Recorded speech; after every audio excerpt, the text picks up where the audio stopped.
You feeling okay? We've been traveling all over lately, so maybe you've come down with something. That's it. We're getting Baizhu to check you over.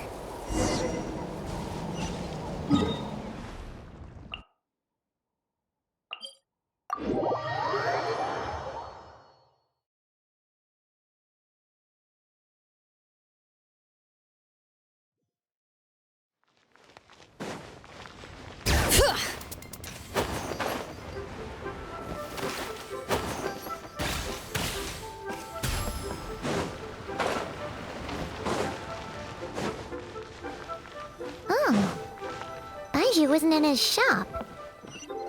Oh, you're looking for Dr. Baizhu. He's resting today, but he said to send any patients to the back room. Ah, okay. Thanks. We'll head on through. Bring it.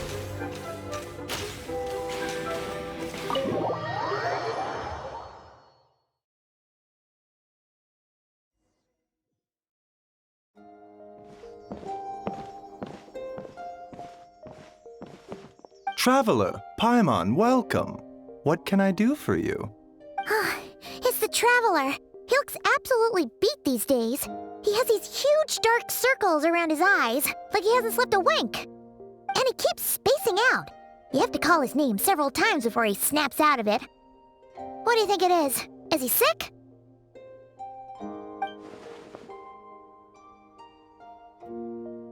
Very peculiar.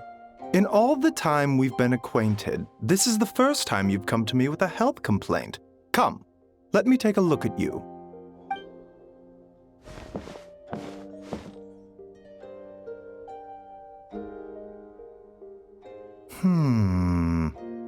Okay, Paimon does not like that expression, Baizhu. It's not serious, is it? Complexion is good, eyes are clear, breathing is steady, pulse is strong. Physically, you appear to be in good condition, Traveler. In theory, your energy level should reflect that. You should be feeling right as rain. Hence my concern.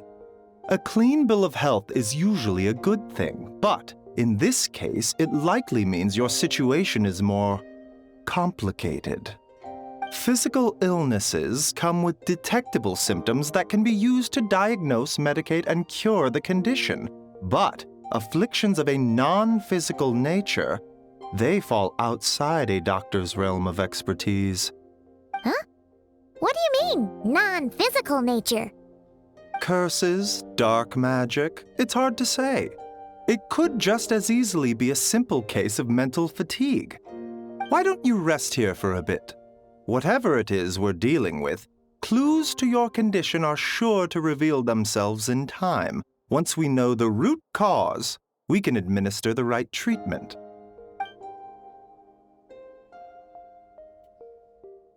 In the meantime, Changsheng and I will review the relevant literature for afflictions that present with mental fatigue.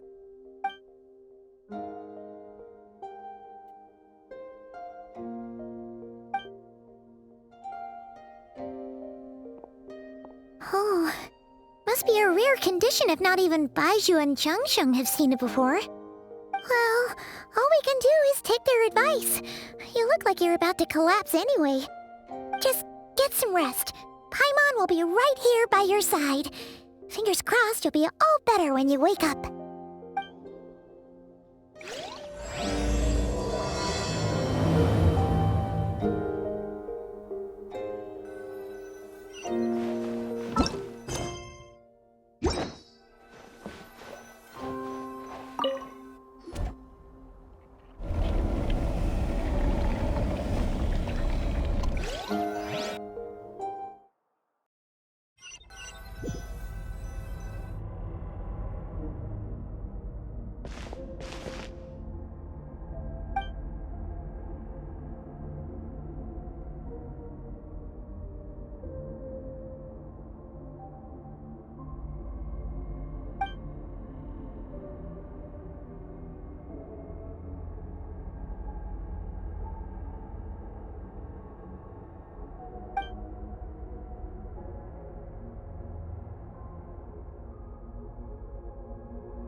Rise and shine! Time to wake up!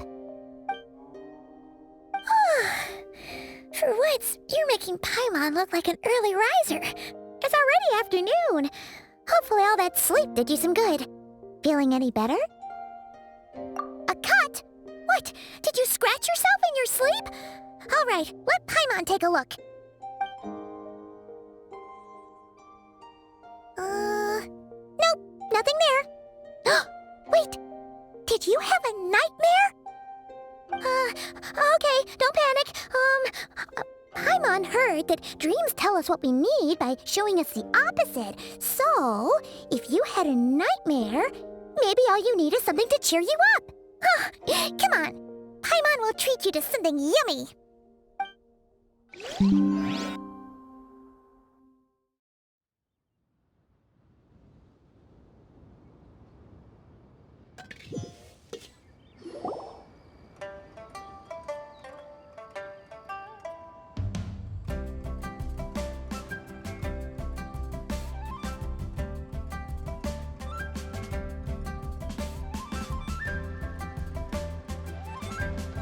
What?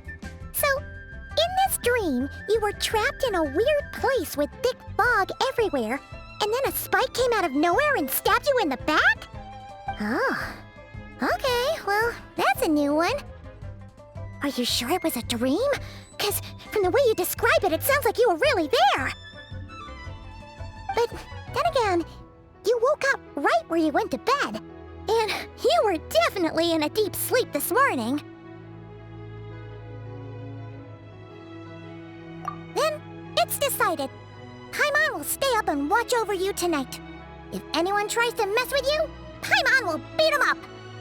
Or, I'll wake you up first and then we can beat him up together.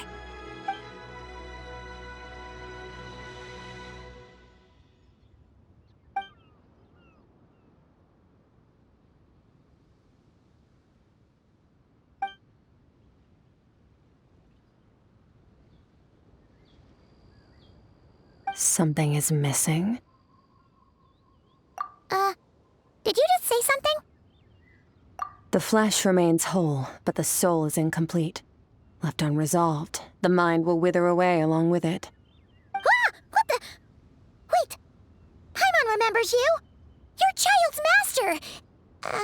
Skirk? Right! What are you doing here? The last time we saw you was at the Primordial Sea in Fontaine, right? But then we left and never learned where you went after that.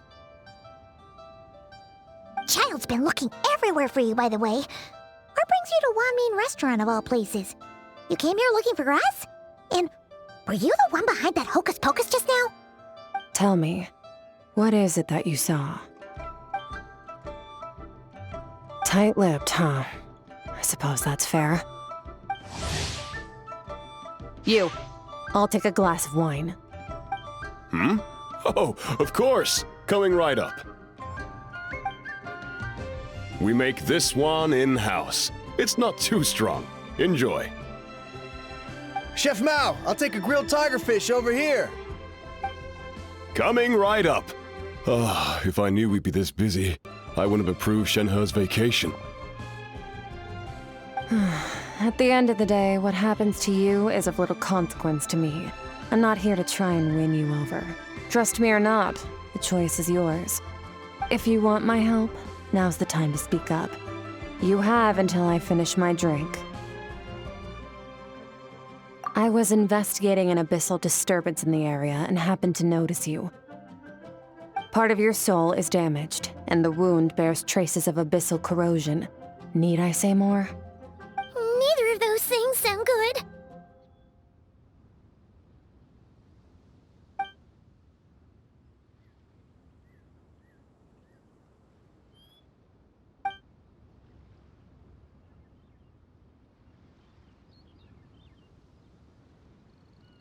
Well, should we trust her?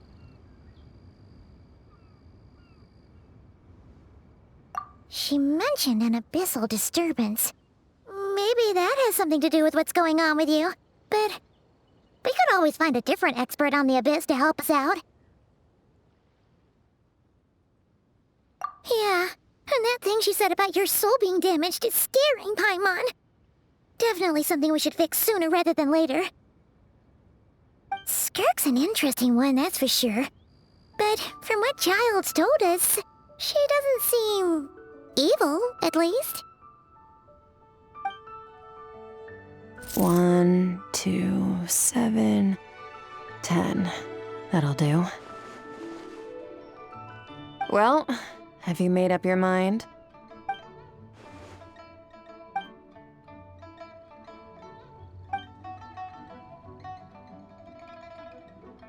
So, that's all we know, Miss Skirk. Ma'am, can you help us?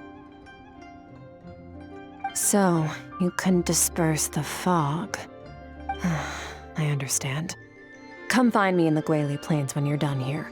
Oh, and I left cash for the drink on the table. Settle the bill for me, will you? Oh, okay. Huh? She disappeared!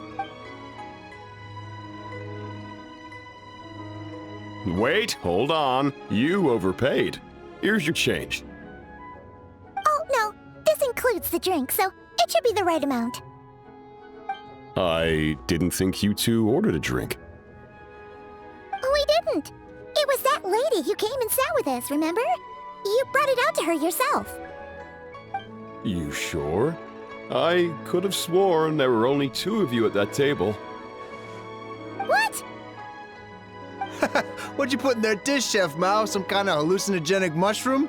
You got them seeing things. Seeing things? Wait, so neither of you noticed her? Young lady? About this tall, wearing a purple dress? She ordered a glass of wine! Oh, now you mention it, that vaguely rings a bell. And it looks like I did open the wine jar, so it must have just slipped my mind. In any case, that settles your bill. Come again soon.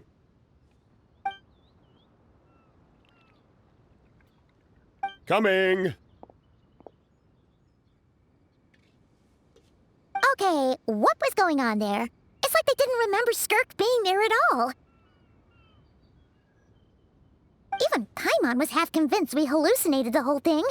But that Mora she left for us was definitely real. Oh, this whole situation is giving Paimon the creeps. But anyway, she told us to head to the Gwali Plains, right? Let's not keep her waiting.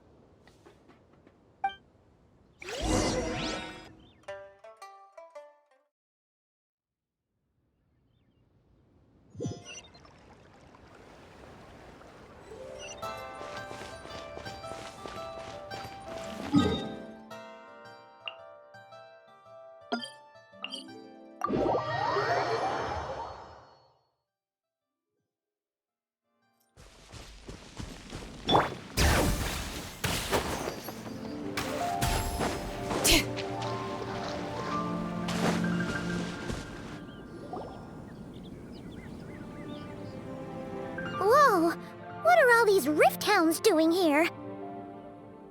Huh, looks like they're collecting something. Let's go check it out.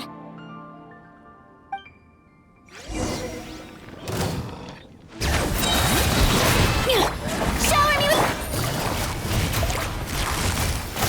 a proper send-down from this, like the mountain's veins boil. Haha! Hey there! Hiya! So, this is what they were collecting. It looks kind of like... Yeah... What is going on here? From the moment they are born, all beings with great power have an impact on this world. Even if their body is sundered and their soul extinguished, their influence remains. Gods are the most common example of that. The remnants of gods who fell thousands of years ago remain buried deep within the earth, carrying within them a warped will and a dark curse. Together, these remnants form what you call god remains, and it appears that some of those sealed here were dug up and removed. There are traces left, but they're fading fast. What are you doing? Nothing! sure you were, real? She's definitely not a ghost traveler. Paimon poked her, and she's solid.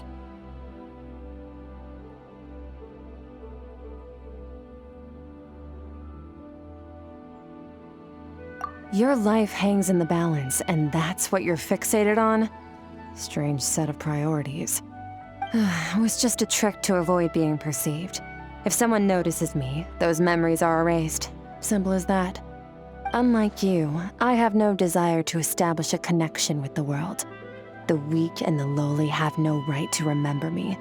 They're lucky they only have a few missing memories to show for it. Now, can we please get back on track? Okay. Where were we? Right. The god remains. So, basically, there's now less of them here than there used to be, right? Isn't that a good thing? In our experience, god remains are 100% bad news. A lot of terrible things have happened because of them. Maybe it's a good thing by human standards, but power doesn't come from nothing, and it doesn't just disappear for no reason. The remains aren't just gone. They were taken. Very clever, traveler. You aren't the only one who had something taken from you. There are victims like you everywhere. The only difference being, you can speak, and the remains cannot, so it went unnoticed. Something similar happened in Sumeru. Within the span of one night, countless consecrated beasts were slaughtered, and a large amount of the god remains buried in the desert went missing. Of course, god remains are just one of the targets. The culprit is chipping away at sources of power all over this world, including the Stella Fortuna above. Wait, you mean... the stars? Mm-hmm. 42 of them have died out in the past few months alone. In Khaenri'ah, people believed that powerful individuals have corresponding Stella Fortuna. Even should that individual fall, their Stella Fortuna would not disappear, but gradually evolve into a new constellation. Yet now, stars are disappearing from the skies entirely, and it's not hard to deduce what's happening to the power they contain. Something has been leeching power from this world like a parasite steals nutrients from a host. And now, it's no longer satisfied with the remains of the dead. It wants you. This time, it only took a fragment of your soul. But next time, there's no telling how far it could go. No one knows. All I know for certain is this. Getting back what you lost will not be easy. Considering how much power this entity has stolen, it must be a god-level being by now at least. But that's not the real concern.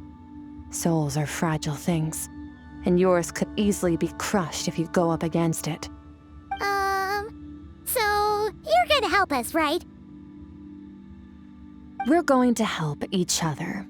You are my ticket to uncovering this thing's true identity. Well, great! You seem super strong, and you know a lot about the Abyss, so Paimon will take it. Don't get all mushy on me. All I'm doing is helping you get back to normal after a sudden crisis.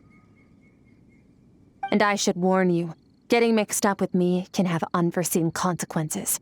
We're on very different journeys. You don't want to be in my debt, trust me. You help me uncover the truth behind this entity, and I'll help you recover what you lost. This is a transaction, that's all. You would do well to remember that. Now, come along.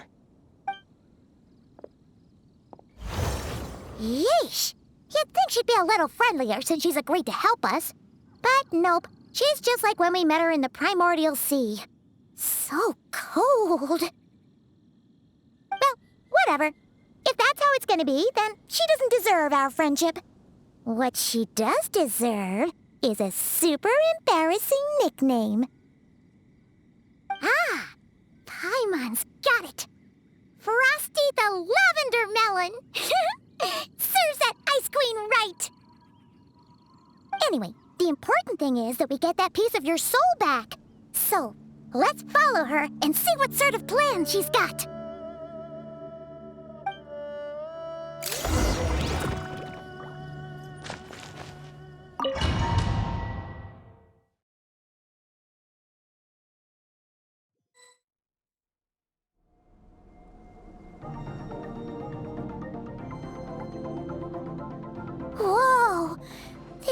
is way bigger than Paimon expected.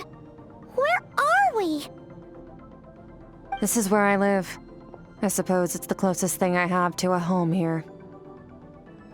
It is. I brought you here because time flows differently in this place. I don't know how much Ajax has told you, but when he fell into this space, I mentored him for 3 months. In that time, only 3 days passed in the outside world. Ajax? Oh, right! That's Childe's real name! Yeah, Paimon remembers him mentioning something like that. So, a month here is equivalent to 1 day in the outside world? That should mean we're safe from that power-hungry soul snatcher for now, right? Yes, well, I didn't bring you here just to show you around. In the outside world, the Traveler could be attacked at any moment. But coming here has bought us quite a bit of time. Now, we just need to figure out how to investigate that place you saw. The one full of fog. Both your description and the abyssal disturbance I felt point to that space having some connection to the abyss. It could even be a domain similar to this one. The thief who stole that fragment of your soul is hiding there. But the abyss is a chaotic and turbulent place. If we want to pinpoint their location, we need to see what that space looks like without the fog. Abyssal power can grant a special form of sight. Have you ever wielded abyssal power before? Okay. Do you plan to learn? That tracks. All the information you have suggests the abyss is something sinister, and that abyssal power is a wild and dangerous force that always spells disaster. And you're saying that's not true? Depends on your perspective. Floods and hurricanes take countless lives too. But if one day you gain the power to control them, what was once a calamity is now just another tool in your arsenal. I'll respect your opinion, though. Just means we have to turn to the second best option. A little abyss crystal that contains my power. Wear it on your head, and we'll be able to perform dream mirroring when we fall asleep. Dream mirroring? It means experiencing whatever the other person is dreaming. Everything they see, think, and feel.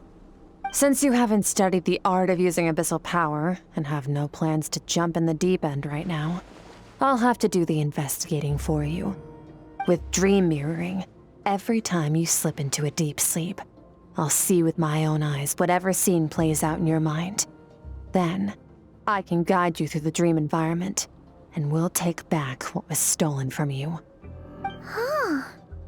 You make it sound so simple. Tough to say. This is an unprecedented situation for both of us. Even assuming we do manage to find where this entity is hiding, like I said, getting your soul fragment back won't be easy. To play it safe, I need to give you some special training first.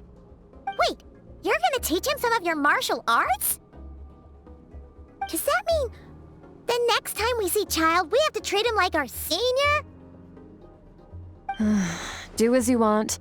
For my part, I don't see you as my disciples. You're already a pretty good fighter. All I'm planning to do is build on your current skills and train you for the specific scenarios that I think we might face. But that's enough talk. If you're ready to do this, then come with me. Time might be more lenient here, but that's no excuse to waste it. Oh, she moves fast. Paimon can hardly keep up with her. So, special training, huh?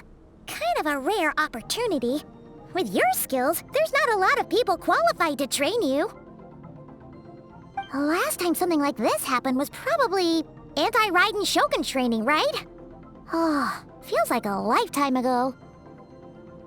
Skirk seems pretty strong too, though. Remember how she said that the all-devouring narwhal was just her master's pet? Maybe we really will learn something here.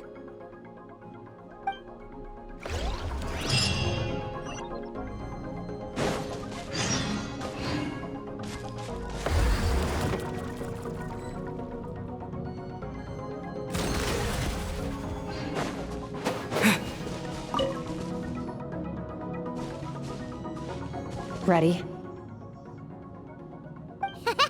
Bring it on!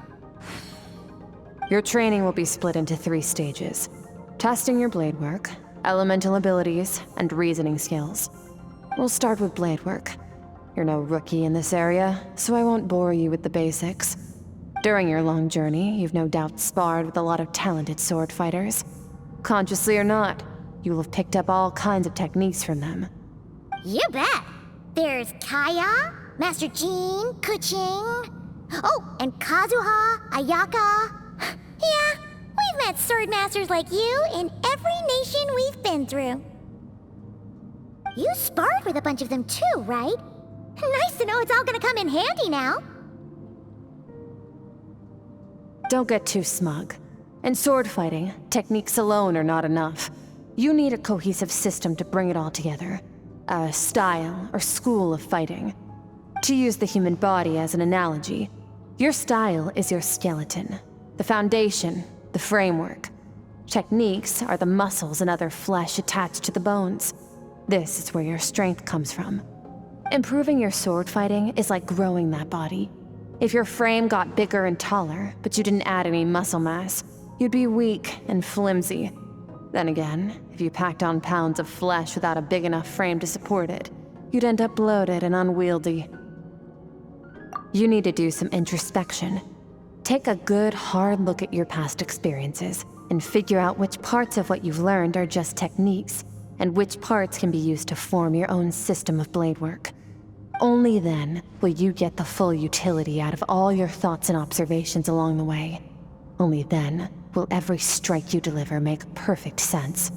Wait, is that it?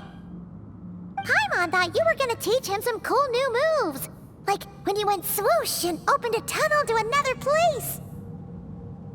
One day, you'll reach a new level of power where you realize that even that's as basic a trick as any other.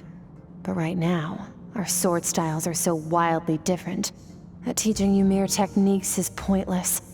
There are no shortcuts in the pursuit of power. Failure is your best teacher, and rigor is your coursework.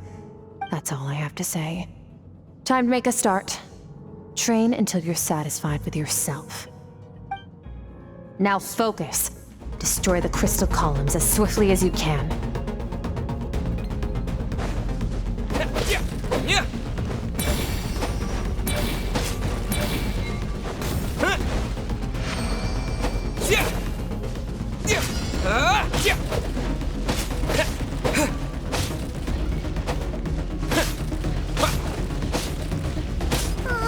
This is making Paimon's head spin.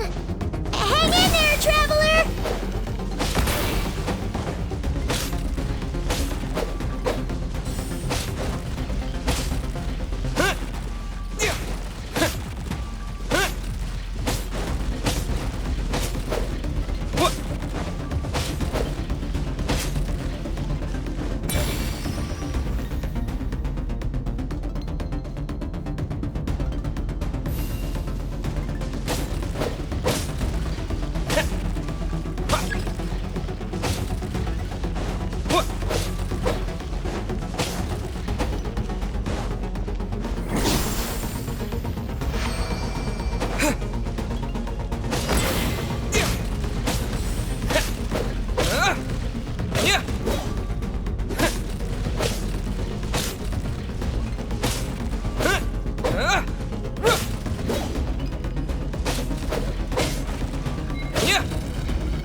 Stay calm. Use your head. You have to keep it together.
will be frozen in time.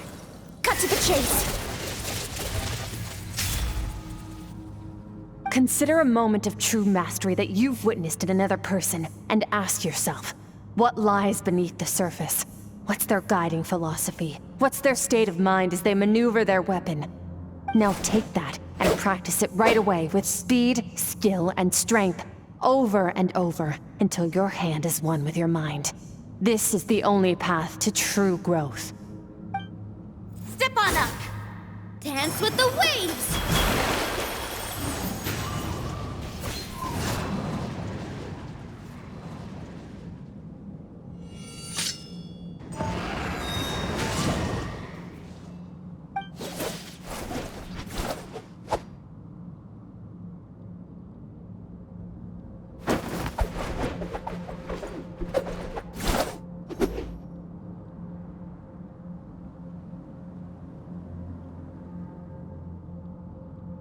If you start to tire, empty your mind, but do not stop. Stay in that frame of mind as you keep up the fight. Get rid of all redundant movements. Imagine your sword is an extension of your own body. Wield it just as you wield your arms, hands, and fingers. 'Twas on a deserted, moonlit night that the hero approached the vile dragon's limpid lair. Ring cutter! Feathers fleeting wet, the white heron treads water, a sight without flaw. Master of Inazuma Kamisato art Tachijutsu.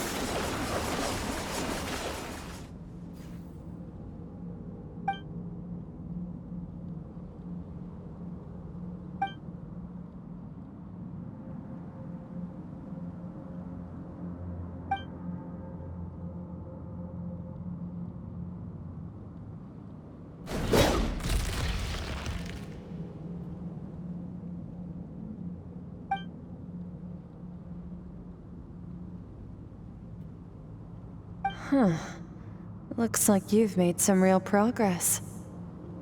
That concludes your training session. Awesome! Paimon knew you could do it! How do you feel? As you should be. Time flies when you're training hard. You've actually been going for several days now with no rest. Yeah, meanwhile Paimon's had a whole bunch of naps. But you were so focused, she didn't want to interrupt you. Go get some sleep. I'll be doing the same very soon. Let's hope you see that foggy place in your dream, so I can get this investigation over and done with.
Skirk, why are you skipping classes again? We've talked about this.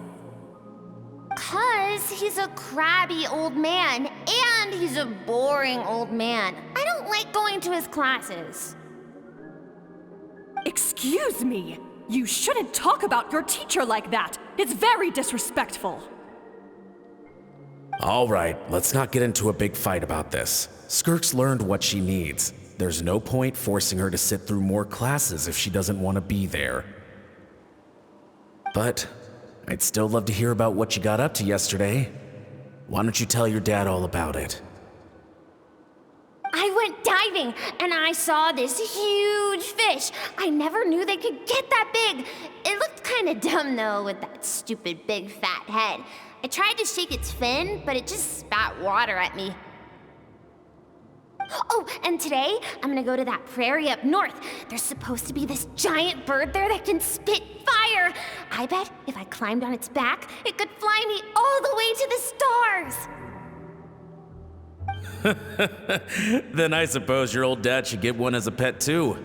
Otherwise, how are you gonna hear me call you for dinner up there in the stars? When it's time to eat, I'll come back on my own, Zilly. Anyway, gotta go. Bye, Mom. Bye, Dad. Wait! Put on a coat at least. You'll catch a cold.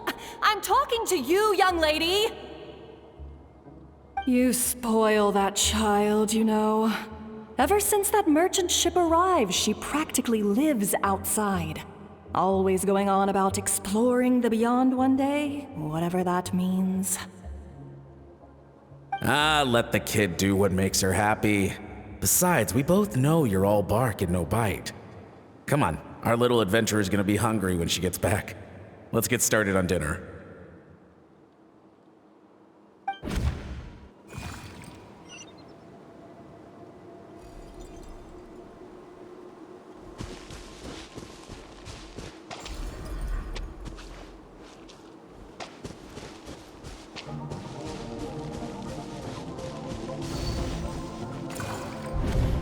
The stars shimmer high above. But what lies beyond the stars? Mountains as far as the eye can see? An endless snowy plain? Or maybe buildings taller than the sky, like the people from the merchant ship said? I can't be the only one asking these questions. The universe is fascinating. If only I could meet some other people like me. We could set sail together and explore every corner of the world. I'm sick of being a kid.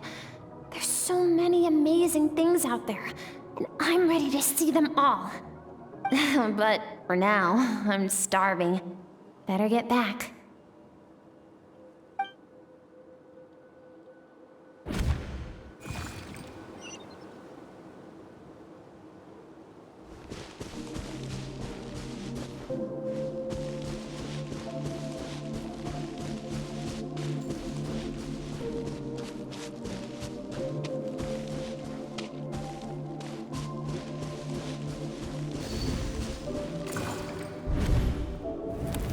Don't let a single one of them get away!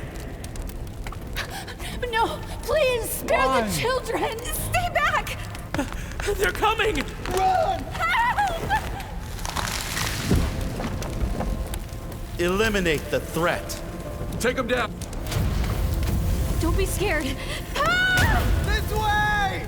We'll never make it! Fire. There's fire everywhere. What happened? I told you we shouldn't have trusted these outsiders!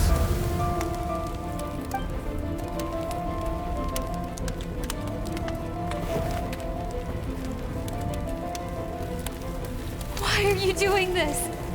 What did we do to deserve this?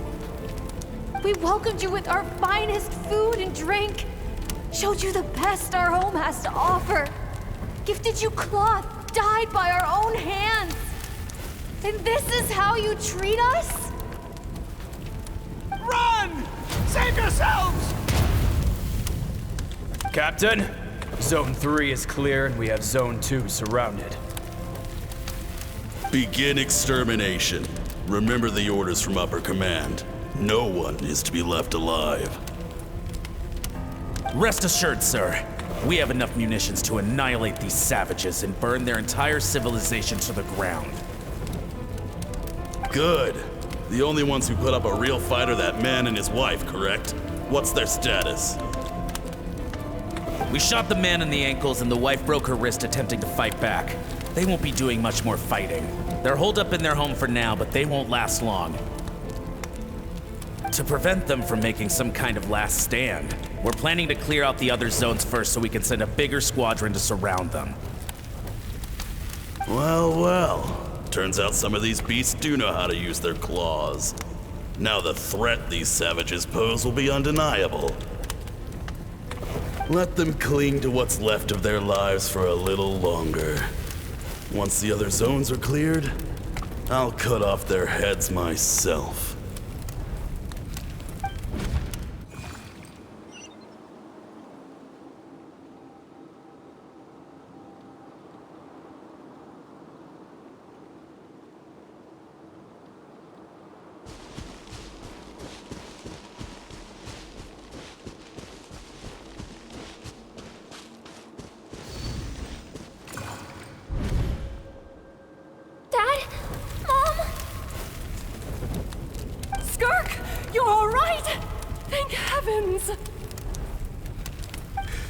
So happy to see you, sweet girl. But you need to go. It isn't safe here. They'll be back any second. What happened? You're bleeding a lot. Dad?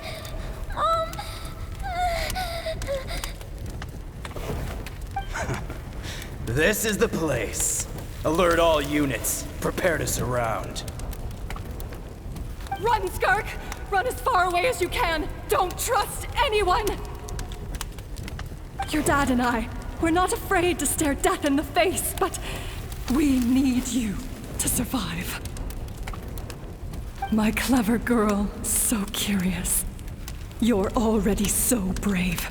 I know you're going to grow up to be such a positive light in this world. Whenever you miss us, just play this song. Remember, life is a gift. Don't let darkness claim it. Break down the door! Look what we have here. A savage that can pluck a tune. Well, the show's over.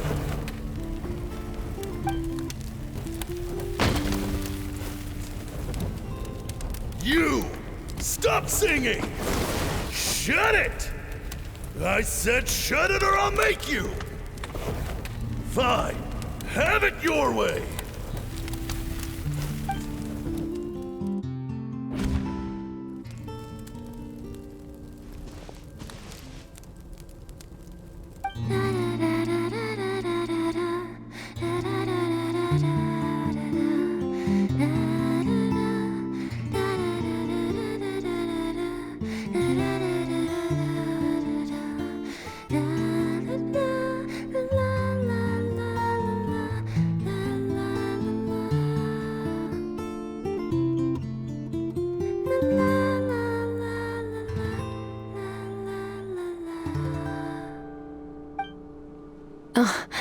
You're awake? I found a few clues while you were asleep, but it's only a start.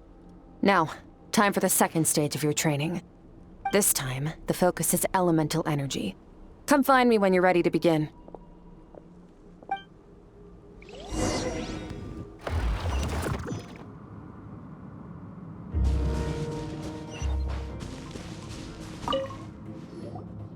Man, staying in the abyss feels so surreal, don't you think? No day and no night. It's like time hardly exists.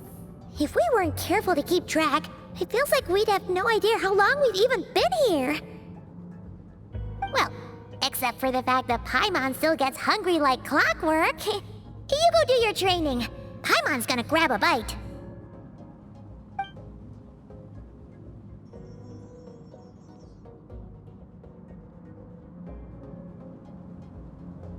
The way I see it, the pursuit of power is divided into 3 stages.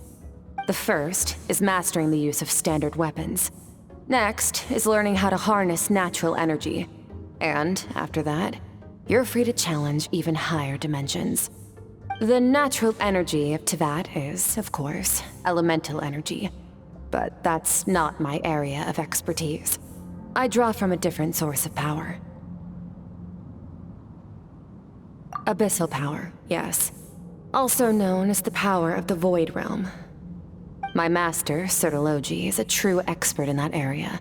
After all, he was one of the group of 5 that infamously stole the all-encompassing power of the Abyss, an act for which the people of Khaenri'ah gave them the epithet, the 5 Sinners.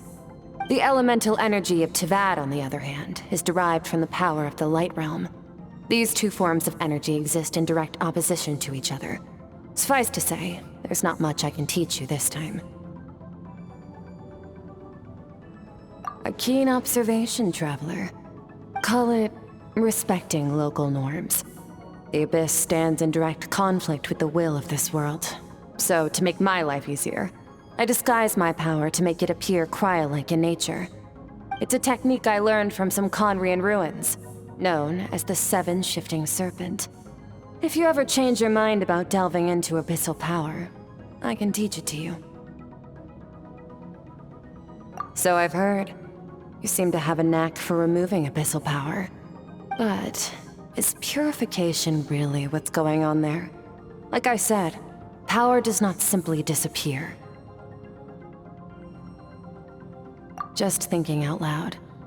Let's focus on your elemental training. That's what's gonna help us if the situation gets tricky.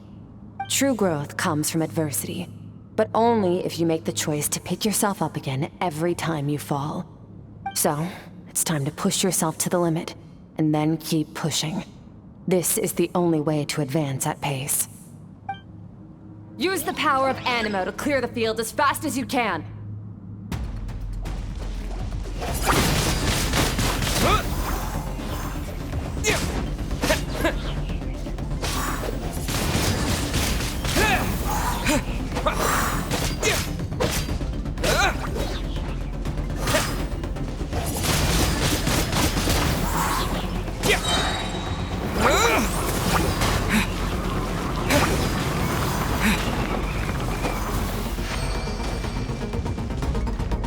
Observe your surroundings. Look for things you can use to tilt the scales of success in your favor.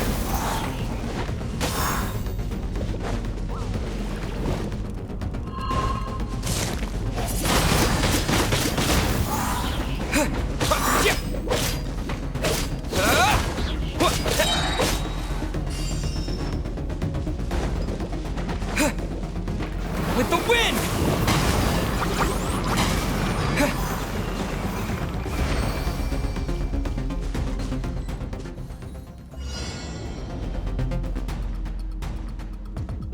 Use the power of Hydro to destroy the spikes.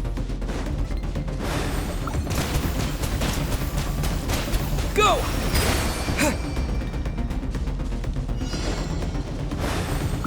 Faster. Don't give them a chance to strike you. You need to be quicker than you were in your dream. You can't afford another injury like that.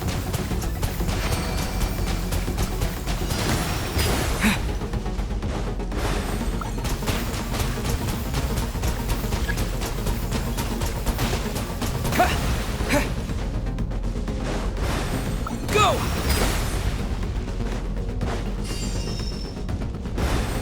Water jet!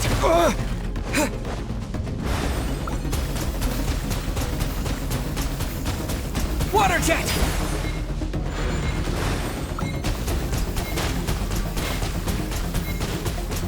Water jet!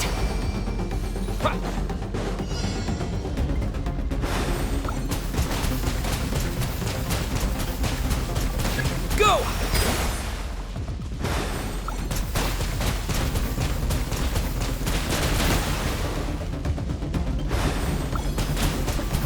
Go!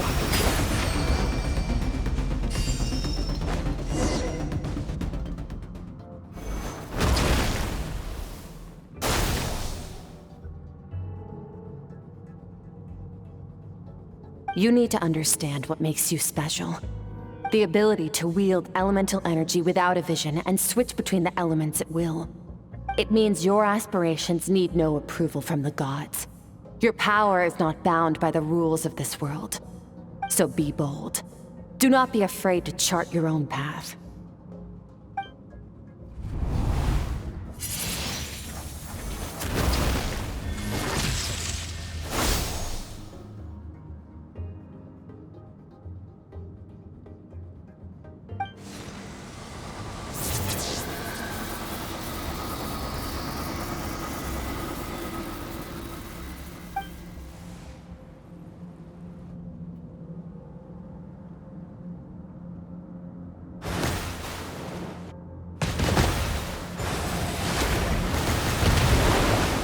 Very good. It seems you've reached a deeper level of connection with the elements. Long enough for you to lose yourself in your training, which is a good sign.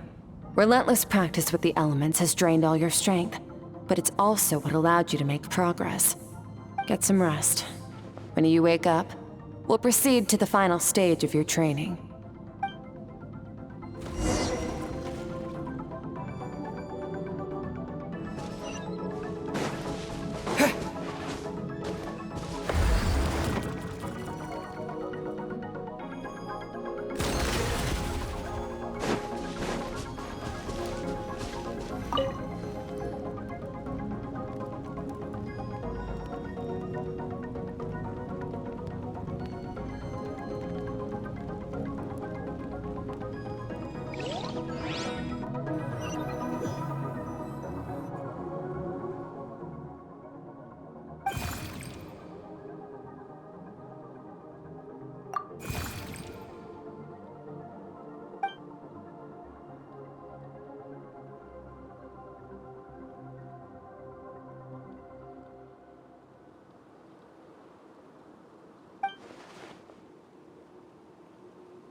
What is the secret to power? Longing, hatred, self-preservation.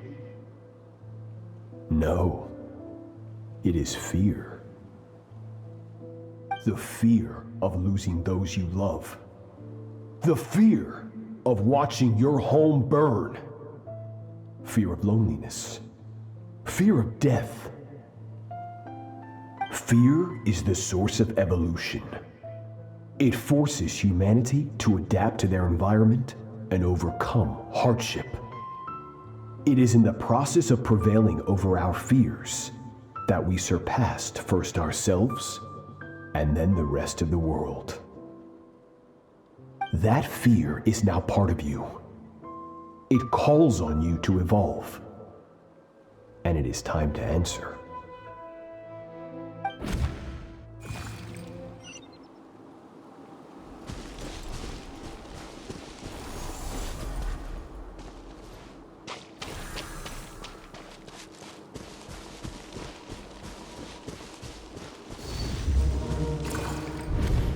Any minute spent missing home is a minute wasted.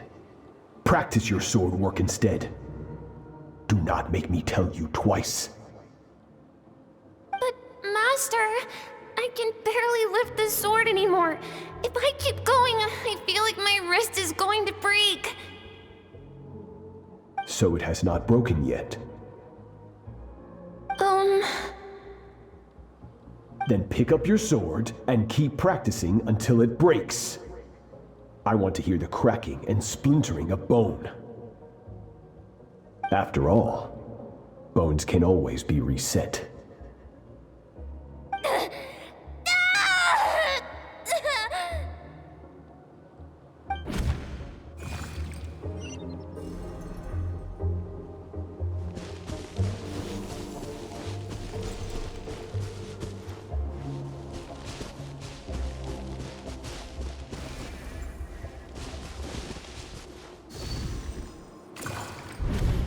Good, Skirk. Once again, you survived. How do you feel? Cold and pain. These are signs that you are adapting to the abyss. Each time the flesh is torn and the spirit crushed, each time you claw back from the brink of death, you become stronger. I now understand why these people sought to destroy your homeland. Your potential goes beyond even what I could have anticipated.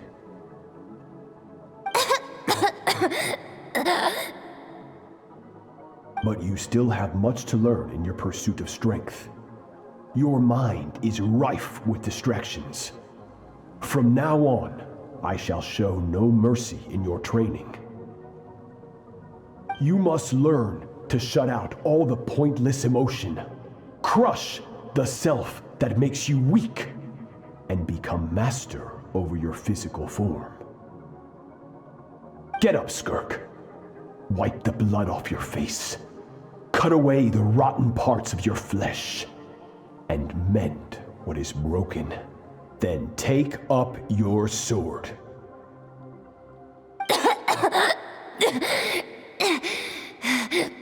Yes, Master.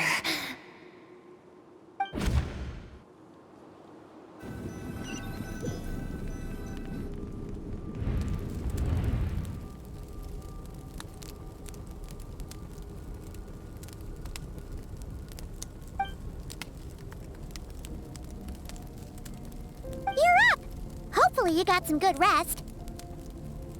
Skirk said to tell you that she's ready to start the final stage of your training whenever you are. So, want to head over now? Or did you want to wait a little?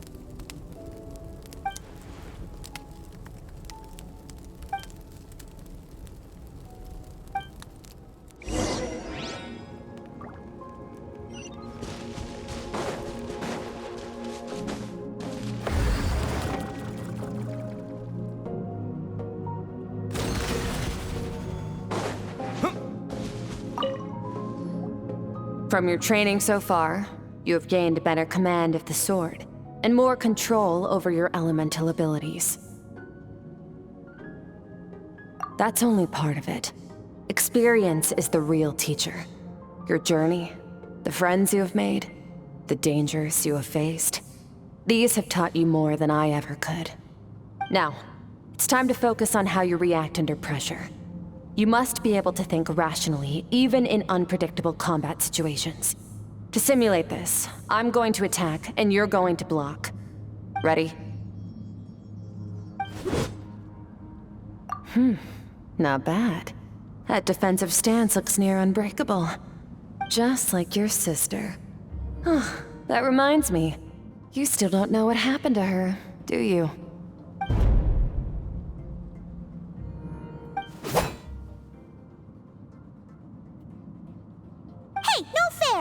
Cheating! You think every opponent has the same moral code as you? You can denounce their deplorable methods all you want, but only if you live to tell the tale. The dead don't get to complain. Strong emotions will always arise in combat. Anxiety, anger, fear. But a true warrior is never at their whim. Only when you are free from the influence of emotion can you make the right choice, no matter the situation. How amusing. Almost sounds like you think you know me. But you don't. You can choose your own path. We are not the same. Let's begin. Try to use reason over emotion. Make the most rational and advantageous decision in any given moment. This is your final training session. Look alive. Same drill as before, but this time I'm going to interfere. Hold your focus.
Not bad. Better than I expected.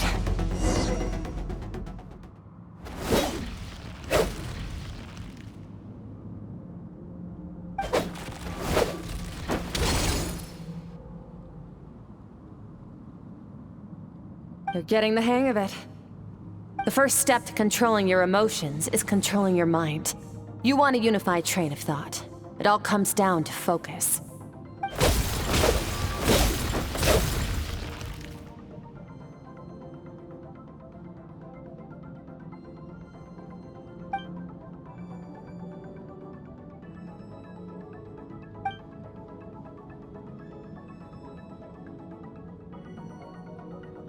Your mind is rife with distractions.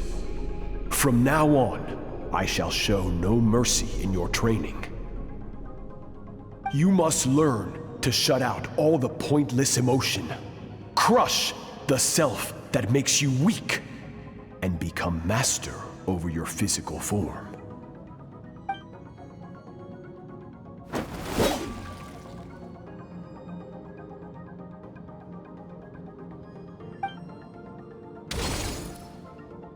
Stop. Let's pause here. One look, and I can tell your mind has wandered. That's to be expected. There's a limit to how long a human being can concentrate on one thing. Staying calm and focused sounds simple in theory, but in practice, it's more demanding than sword work or elemental abilities.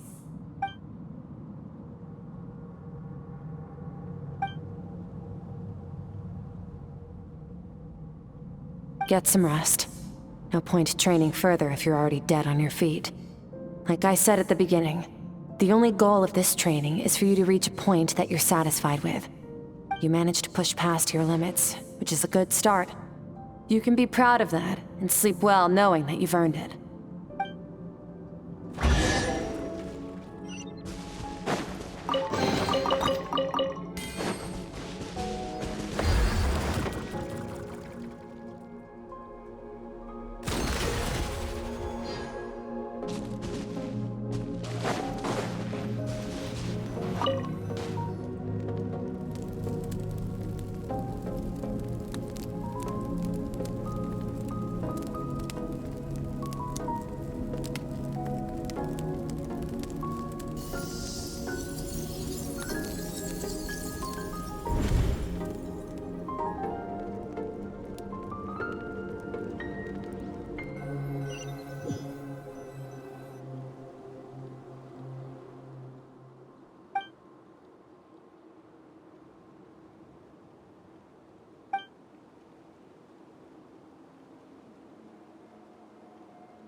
Skirk is amazing. She faced down that terrifying giant and cut its head clean off. Oh, she got hurt though, didn't she? I heard it was pretty bad. Yeah, well, that's a given. But the moment she was on the mend, she got right back to practicing her sword work. I heard Master suffered a grave injury once too. Lost an arm and a leg and still came back stronger than ever. Skirk's becoming more like him by the day. Incredible! I wonder if I'll ever reach their level. They're always so resolute, so unshakable.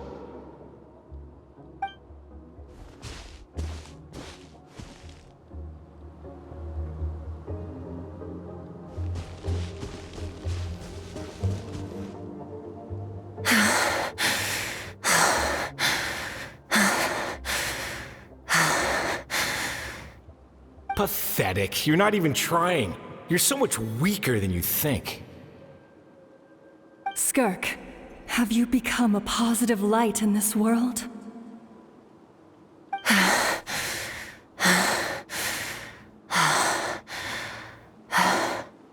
Do you even remember how many of us perished in that fire? How many bodies were left to rot on the scorched earth? Yet you alone live on. Keep your gaze fixed on your blade. You don't deserve to rest. have so many questions. I just want to jump in a spaceship, explore the whole universe, and get answers from the stars. I just need to wait till I'm grown up. Then I can do anything. Now, you must bid farewell to who you were in the past and become someone stronger.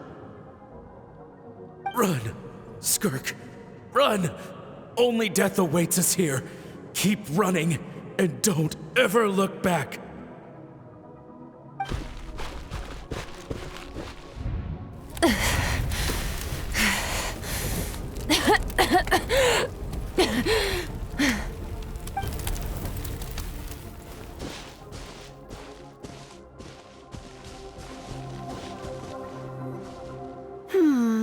Let's see here. First things first, you need a new identity. Going around telling people you're from somewhere beyond the stars won't do, now will it? How about saying you hail from beneath the earth instead? As the Khaenri'ah saying goes, venturing out into the universe and down into the abyss are the same in that both are braving the dark unknown. Well, I'm a visitor on this planet, so I'll follow the rules. Ah, splendid. That saves me quite a bit of trouble. Let me offer you a piece of advice in return, although it might not be what you want to hear. I know the pursuit of strength is important to you, but taking a moment for yourself every once in a while is never a bad idea. Ignore her existence for too long, and there will come a day when you can no longer hear her voice.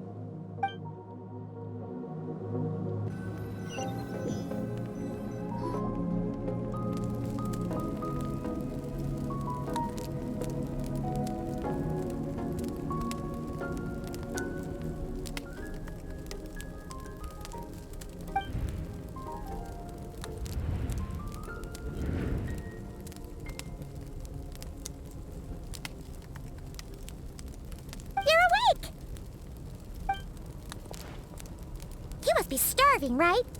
Ta-da! A barbecue feast just for you! Of course you are! That's why Skirk and Paimon got this all ready for you. Dig in, before it gets cold. Ah, well, if you're around someone long enough, it's bound to happen. Plus, Skirk can cook. So, Paimon decided she can forgive the whole Ice Queen thing. Paimon's not one to hold a grudge. Here's an idea. Let's save the chit-chat until after the meal.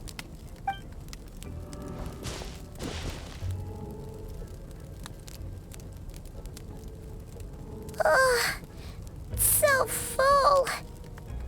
Okay, it's Paimon's turn to sleep now. Wake her up when it's time to go.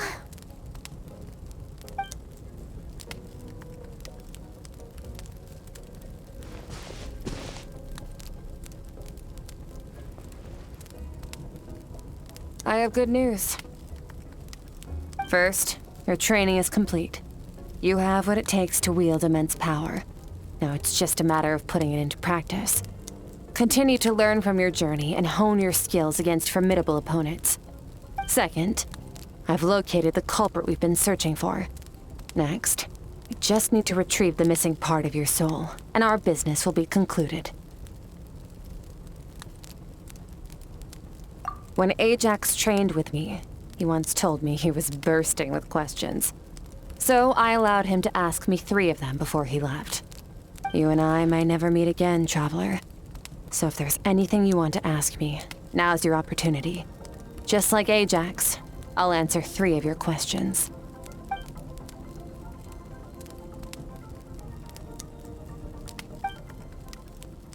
Okay, not the angle I was expecting. What makes you ask that?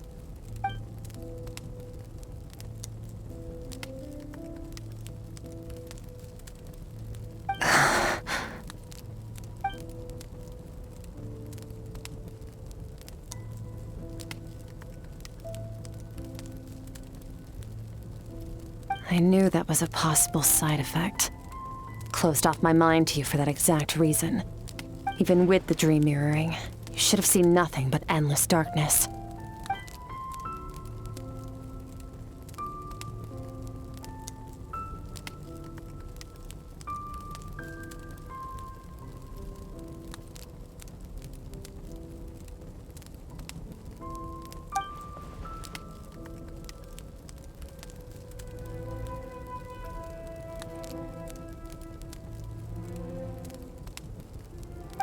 Whatever. Must have been a flaw in my execution. I shouldn't be too surprised, due to some recent circumstances.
Source of his strength. To do that, I need to follow in his footsteps. Walk the path he once walked. And somewhere along the way, I'll find out how to defeat him. That is my sole focus and purpose. Okay. You have one question remaining.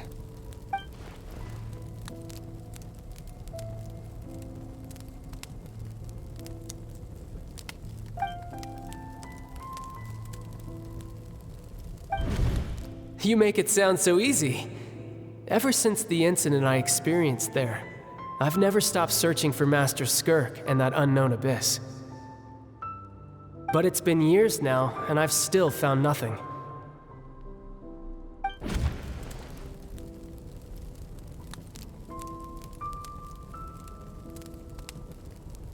Well, your last question?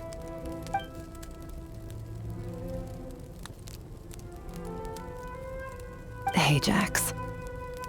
His situation is different than yours. Before you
wake up your companion. It's time to go. Oh, and everything I just told you. Best keep it a secret from her as well.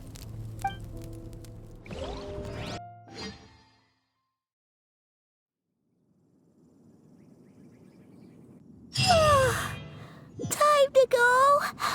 Oh, finally. Where are we headed?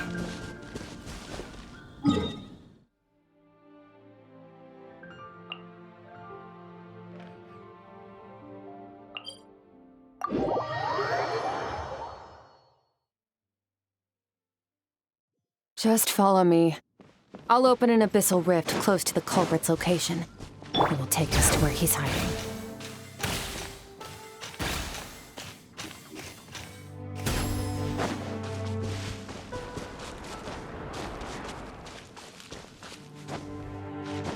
Bring it!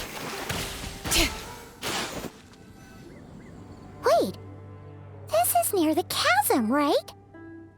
Yes. If we enter from here, we'll be able to reach that place from your dream. You have some experience with abyssal domains by now, but still, this is someone else's territory.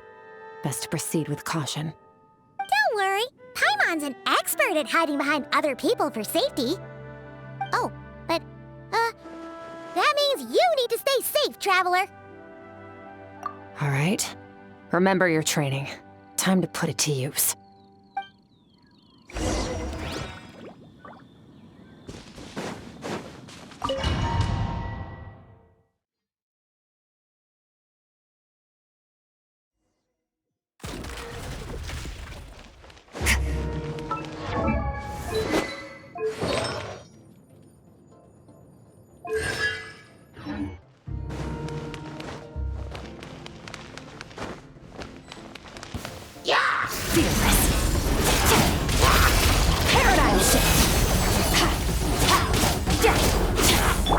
Water jet! Bombs away!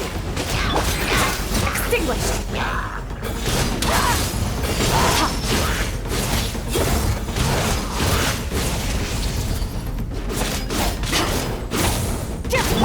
Go!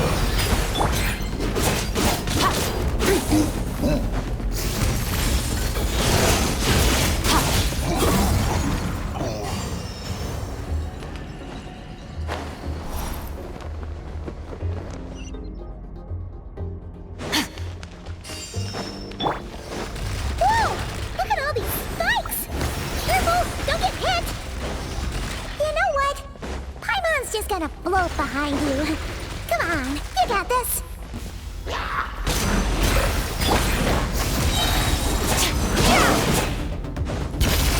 Into the void!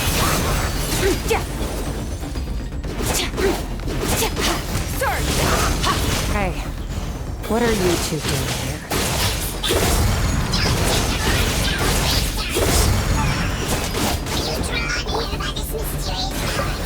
Dusty. Like an abandoned house.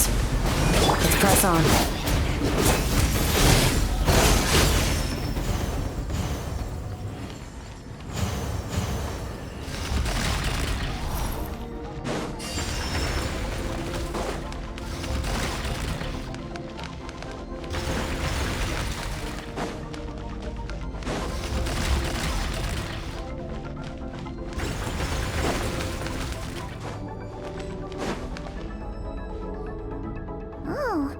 Looks like this is a dead end.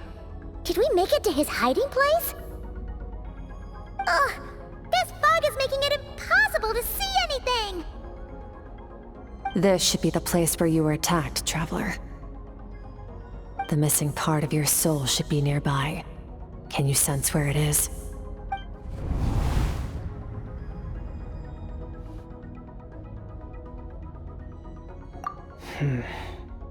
Our opponent must have covered his tracks just in case. Otherwise, you should have sensed it much more strongly. Hold on! Look! The spikes are back! Stay calm. Let's hold back a little. Give our enemy some wiggle room so we can see what we're dealing with. If you're too reckless, you might be playing right into his hands. Our enemy took part of your soul for a reason. It's likely he integrated it into his attack somehow. If we're smart about this, we can track it down.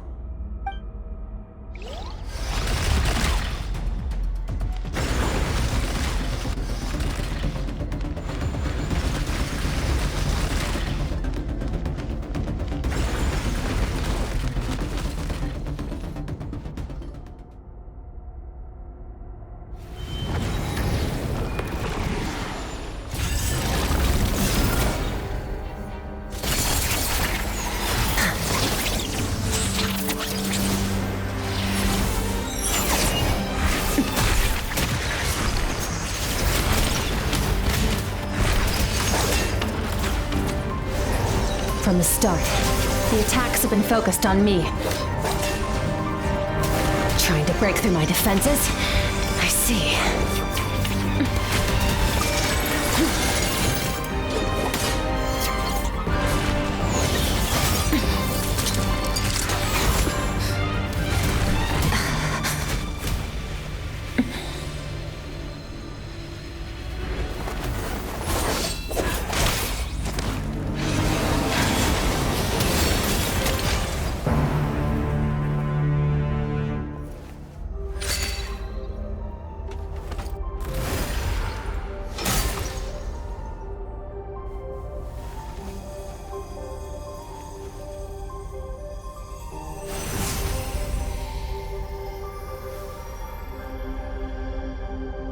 There.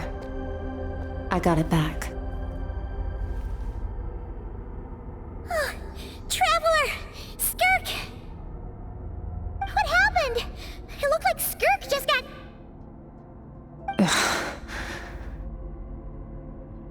In the Gwali Plains, you asked me why this enemy chose you as his target. Now, the answer is clear. It's not just the fact that your strength is impressive. It's also because of your ability to, as you put it, purify abyssal power. Whatever that actually means. The fact is, that ability allowed him to do something that should have been completely impossible. Namely, break through my defenses and steal my power. No, he couldn't have known I'd come to his domain. He only stole your soul fragment because he knew the value of its power. I doubt he expected it to come in handy so soon. Call it fate if you want. I believe that's the term they use in this world for arbitrary coincidences like this. In any case, it works to our advantage. Once I realized what he was using that power for, it gave me the chance to get back what you lost. I'll cope. Well, done gorging? Good. Time to answer some questions. How did you get the power of the all-devouring narwhal? The all-devouring narwhal? Oh, of course! Paimon knew that spike thing looked familiar. It looks just like that narwhal's horn! I highly doubt you acquired that power through your own strength. Tell me I'm wrong. You're desperate enough to scour the land for god remains and whatever vestiges of power you can find. That alone proves you wouldn't be able to defeat a creature like that. Which leaves one possibility. You know my master, the Foul, Sertologi. The Foul? Who dares call him foul?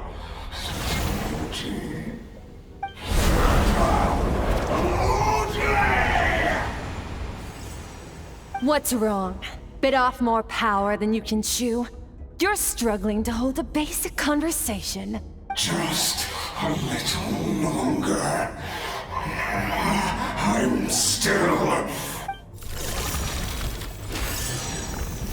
Look! It's back! Those obsessed with power will let it devour them before abandoning their pursuit. Keep calm and use reason to decide the best course of action.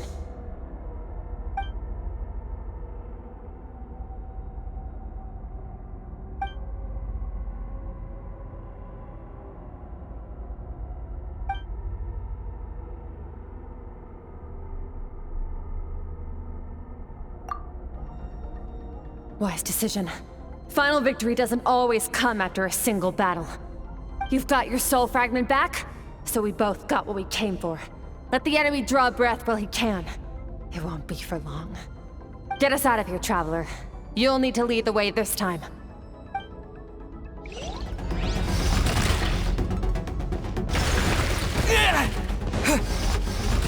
Skirk, is your shoulder gonna be okay? The wound is minor. It'll heal in no time. You should focus on getting out of here alive instead. Uh-oh! Falling spikes! Run!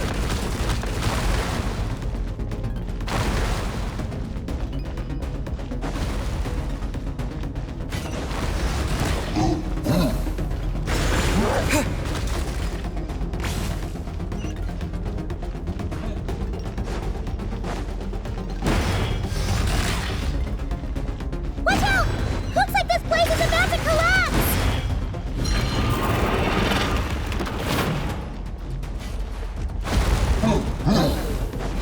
So, this guy's power has something to do with the all-devouring narwhal. Did you know that all along, Skirk? I had my suspicions. That's why I decided to investigate in the first place.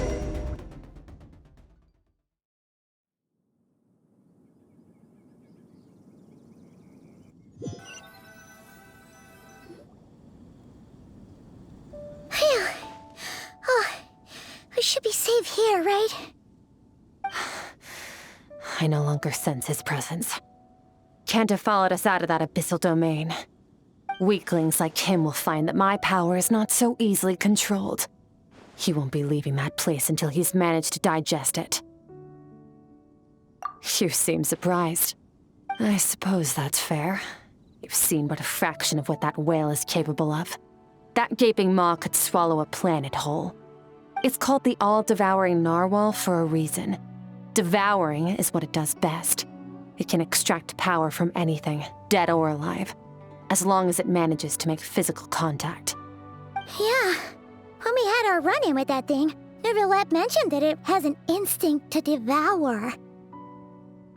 Your dragon friend recognized the nature of its abilities and used the power of Hydro to protect you. That worked because it was in a satiated state, so it was somewhat less aggressive than usual. It's a different story when it has no more power to feed off of. That's when its true voracious nature kicks in. It could devour everything on the planet in that state, which is why I cast it into that void space. But I hadn't counted on there being anyone left on this planet capable of wielding its power. To me, that says he must have encountered the whale a long time ago. Meaning, he must have known my master. Exactly. It told me everything I needed to know. Hence why I said we both got what we came for. And I believe that brings our transaction to an end. Now that you're whole again, you can get back to your own journey. I'll handle the rest of this situation myself. No way! We can't leave now! Something was stolen from you because of us! We have to help you get it back! This isn't my first taste of failure or losing power. When you fall, you get back up again and become stronger. That's how it is. But what if that monster finds you before you're all better? Plus, how are you gonna get home? It's not like you can just go swoosh and open a door to the abyss again. Not without your full strength. So, sticking with us for the time being doesn't sound so bad, does it?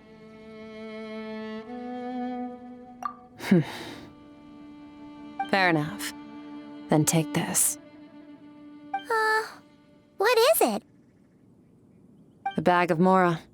Nothing in this world is free. I know that much. I'll leave the planning to you. Hurry up and decide where to go. We shouldn't linger. We should take Skirk somewhere she can rest. But where?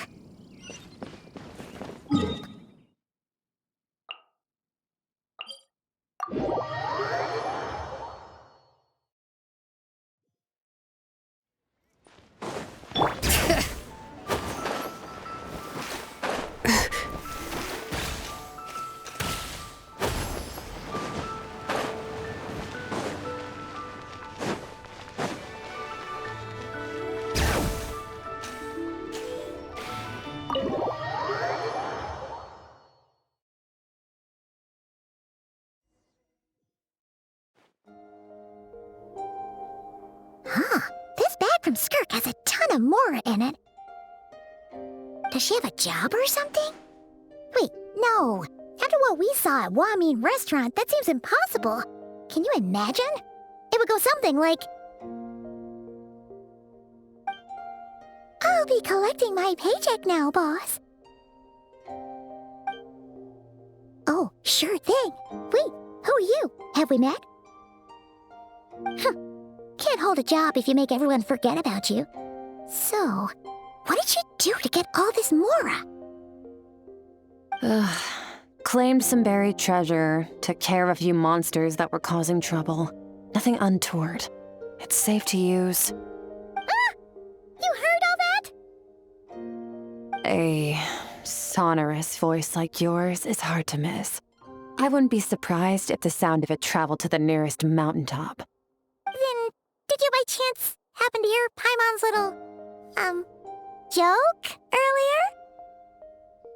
You mean when you called me Frosty the Lavender Melon? No, sorry. Paimon totally misspoke just now. She didn't say that at all. It was, a Paimon lookalike. Yeah, she's a piece of work, that one. Always impersonating Paimon and giving people weird nicknames. Okay, fine. The truth is, Paimon didn't like you all that much at the start, but things are different now. You helped the Traveler in a big way, so What do you say? Friends? I noticed there was only one bed. Go ahead and get some rest. Wait, what about you? I don't get tired, and I don't need rest. I'm going to practice my sword work. That should help me regain some strength. But your shoulder... Hey, don't just leave! Ah, whatever. Let her tire herself out. She'll come back eventually. Let's get some sleep, Traveler. That comfy bed is calling, Paimon.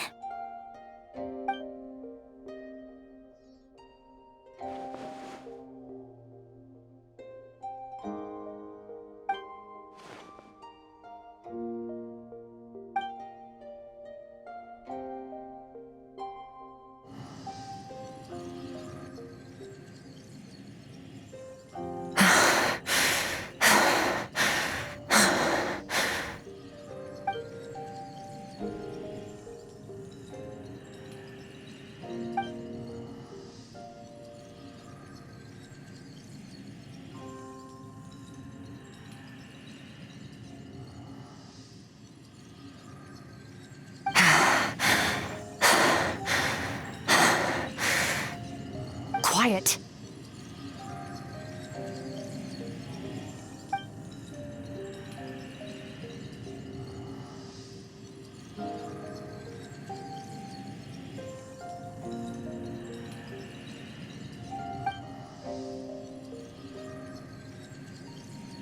Do you even remember how many of us perished in that fire? How many bodies were left to rot on the scorched earth? Yet you alone live on. Keep your gaze fixed on your blade. You don't deserve to rest. Run, Skirk. Run! Only death awaits us here. Keep running, and don't ever look back.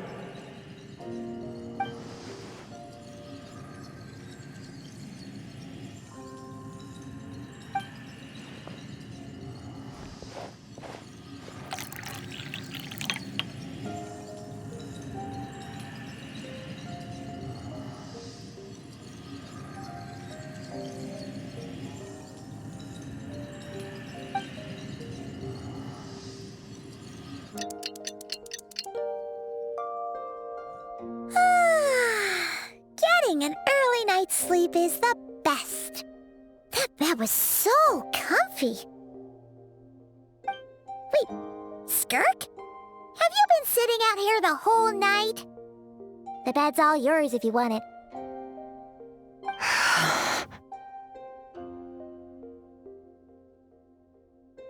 About 60%, maybe 70. Whew! Paimon thought it would take at least a couple of days. That was fast. No, not fast enough. That's 20% less than last time. Same training regimen, same intensity. Nothing felt different, but somehow the outcome fell short.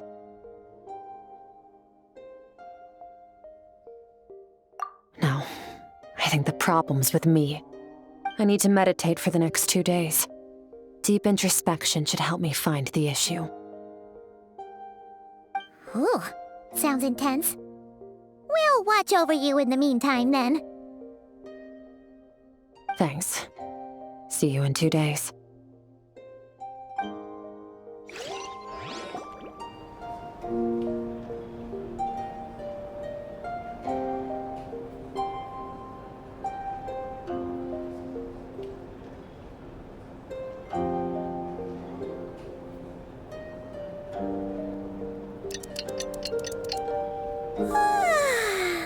Morning! Skirk is still meditating, huh? It's been 2 days already. Shouldn't she be awake by now?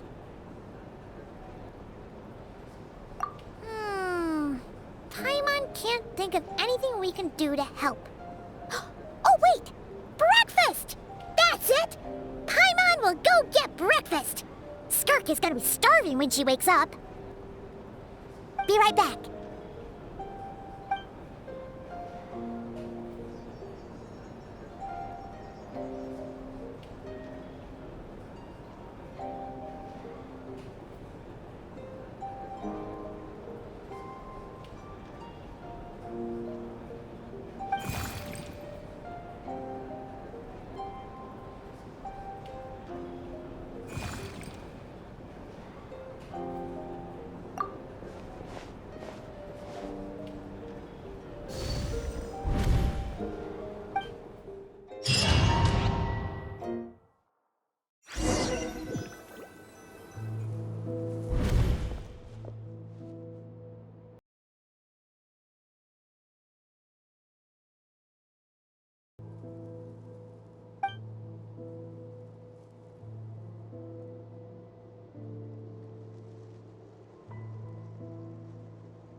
That's right. This is Skirk's inner world. Think of it as the threshold between the soul and dreams. This isn't your first time here, but what you remember is probably a space covered in darkness. I only managed to illuminate a small portion for you back then. Actually, it's my first time talking to someone like this. I only managed to break free and bring you here because the injury weakened her power. I guess that's why I can speak again, too. Call it fate, if you want. I think that's the word they use in this world for lucky coincidences like this, right? Now, before I take you to her, I gotta ask. You're the first outside visitor to ever come here, so what's your impression of this place? Oh, you noticed. This river represents Skirk's strength. Strength accumulates over time. It is the summation of a person's lived experience. So this river is where all the fragments of Skirk's life should converge into a single stream of memories and emotions, flowing forward as one. But as you can see, this river has been severed numerous times. It's because Skirk doesn't like who she was in the past. And all she sees reflected in the river is a disgraceful shadow of who she was. She cuts through water and rock with the sword of reason, severs her connection with the past, and begins anew.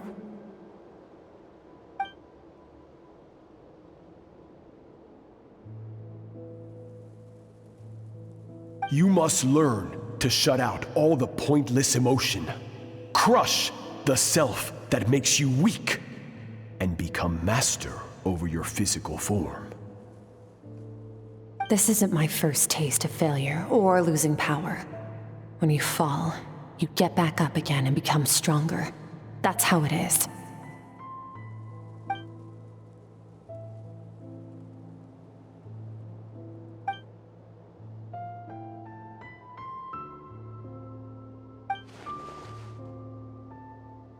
The answer to one mystery invites another question, I see.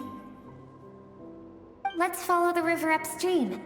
There among the cliffs, among the memories etched into her heart, lies the truth of it all. Soon, you'll understand everything.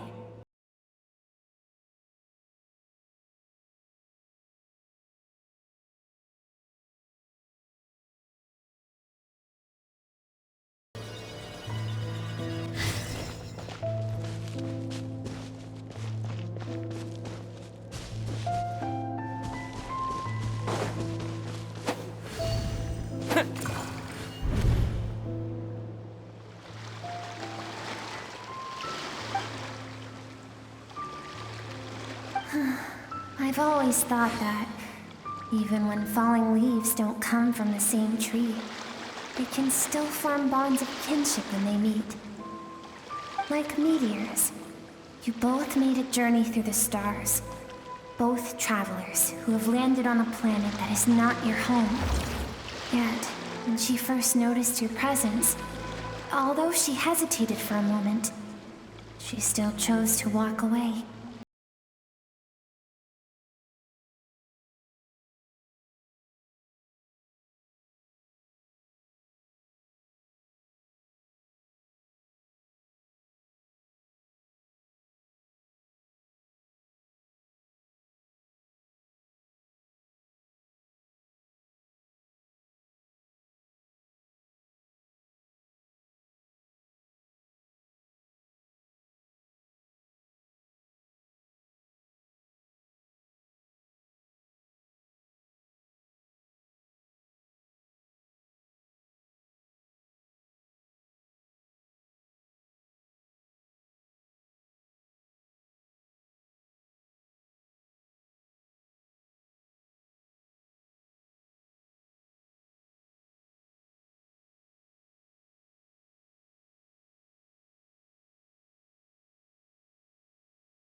You now have what it takes to wield immense power. From this day forth, I shall teach you no more. No one can become a worthy warrior through imitation alone. I have given you fangs and claws. Now, you must learn to hunt. You wish me to travel the world beyond on my own, Master? Indeed. Make new friends. Embark on your own journey. And piece together a new future from the shattered remnants of your past. We will still have contact through the abyss. But know this. One day, I will take the life you worked so hard to rebuild and reduce it to ashes. Just like the fire that haunts your mind. Why would you do that? I have told you before. Fear is the catalyst for human evolution. You have tasted loss. You have known fear, so deep it can be felt in the bones. But as living beings,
Description.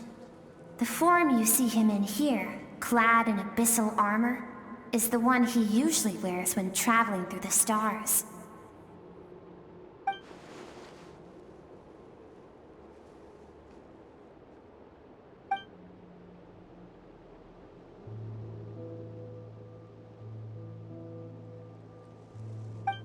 For certain reasons, I need to bridge the power gap between me and my master as quickly as possible. But first, I need to understand the source of his strength. To do that, I need to follow in his footsteps, walk the path he once walked, and somewhere along the way, I'll find out how to defeat him. That is my sole focus and purpose.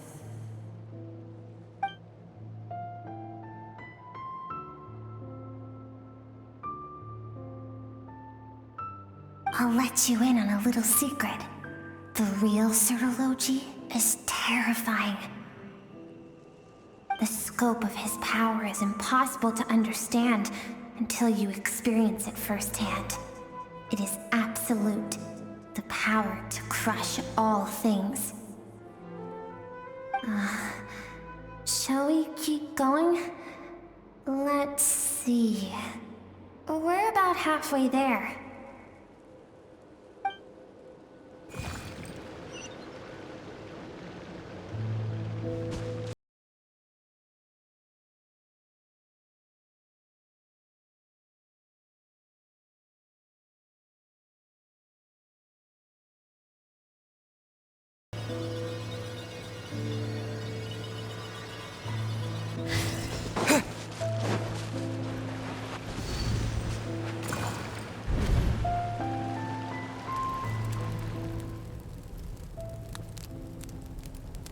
We've made it quite a ways already. This is Skirk, when she first began training under Certology. I have set your broken wrist. Tomorrow, you're to train twice as hard. No tears this time. Good. Attempting to garner sympathy through tears is a habit of the weak. A pitiful, useless ploy. Can I ask a question, Master? Why did you save me? I keep thinking, maybe it would be better if I had died. I wouldn't be haunted by that fire all the time. I wouldn't have to go on like this. I saved you because I have a plan for you. It has been too long since I fought a battle that demanded my full strength, and I hunger for it. Every so-called genius and prodigy I have faced has crumbled like sand underfoot. Before me, even fate bends the knee. So, I will teach you everything I know. Train you by whatever means necessary, in the hope that one day, you might surprise me. But I don't want to draw my sword against you, Master. What you want matters little. Among the boundless sea of stars, the cries of the weak are but faint murmurs that disappear into the void. You of all people know that well. Yes, Master. From that day forward, all she knew was grueling training, emptiness, and fatigue. After some time, her talent bloomed, and she gained control over her emotions, like her master. How should I put it? It was not that human emotion disappeared from her heart, but that reason came to dictate all she was allowed to feel. I suppose it was at this point that she became the Skirk you know today.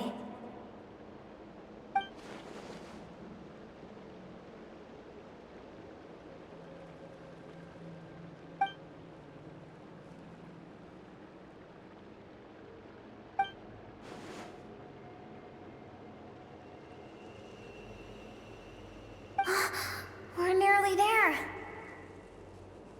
I almost don't want to reach the end. Well, shall we? This is the final stretch.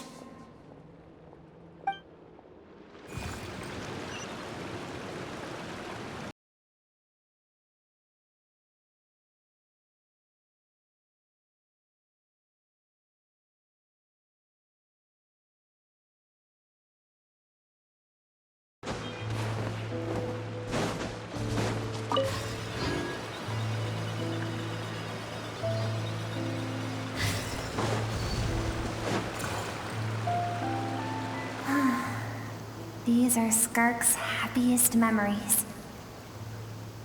What a simple and carefree time it was. Wisps of clouds dotted the sky. The sun bathed everything in golden light. And when song filled the air, not even the shyest of flowers could resist swaying along. This is Skirk's homeland. She was so curious about everything as a child. Always skipping school to go exploring instead. There was so much to discover. The treasures at the bottom of the sea. The secrets beyond the stars. And that merchant ship packed with adults wearing those strange clothes. Yes, the ship. That was the beginning of the end. It was a spaceship. When it arrived, the people that disembarked wore smiles on their faces and spoke of friendship. They claimed to be merchants from a neighboring planet.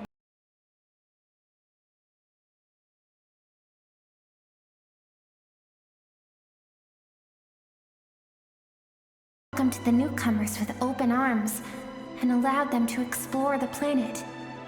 To them, the visitors were guests and should be treated with hospitality. No one had any idea of what was to come. Several months later, an army of unknown origin arrived without warning and carried out a ruthless campaign to destroy everything and everyone on the planet. Skirk had skipped school that day, like so many times before, so she was not caught in the immediate wave of destruction.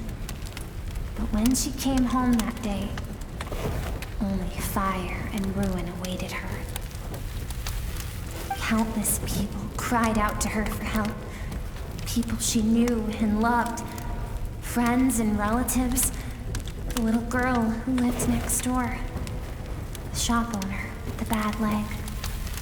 The bad-tempered teacher she had made fun of just that morning. Their lives were discarded like worthless trash as the fire consumed one life after another. Skirk was helpless. All she could do was run. And so she did.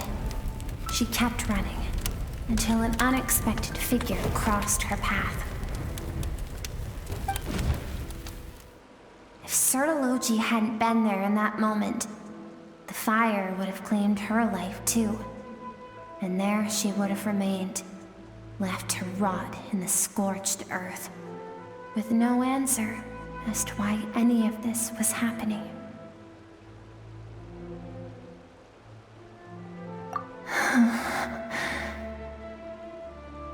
Because she and her people were seen as a threat.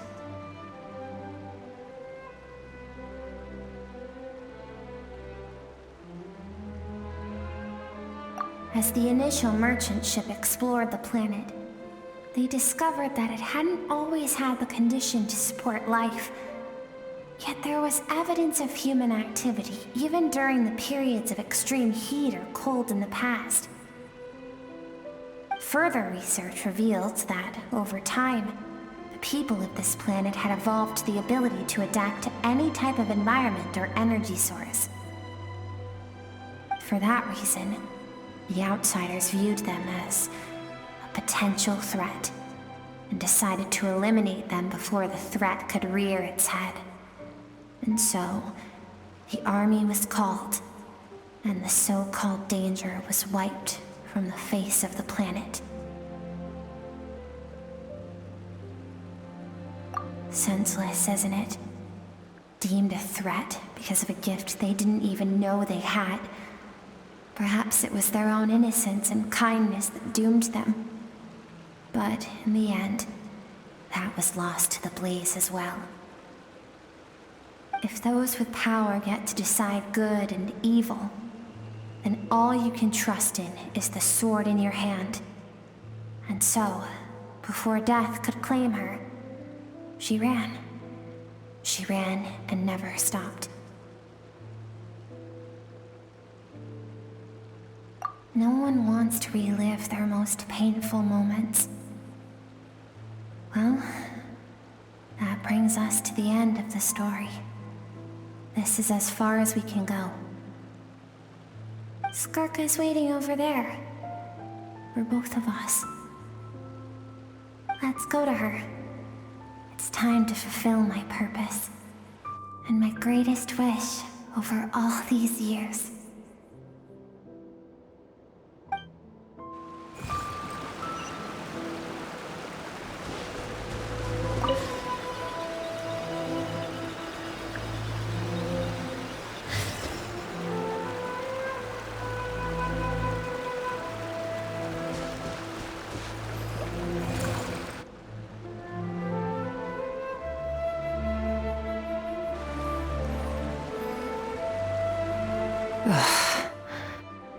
So all this, just so you could bring him here. I have things to say to you. Well, to me. I want someone to witness our reconciliation, even if it takes an argument to get there.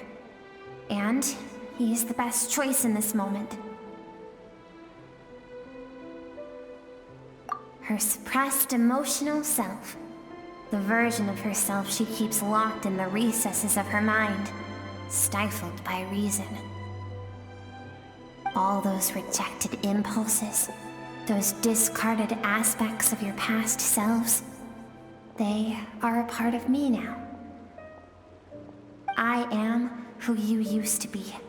Someone you have refused to face for too long. So, I came to face you instead.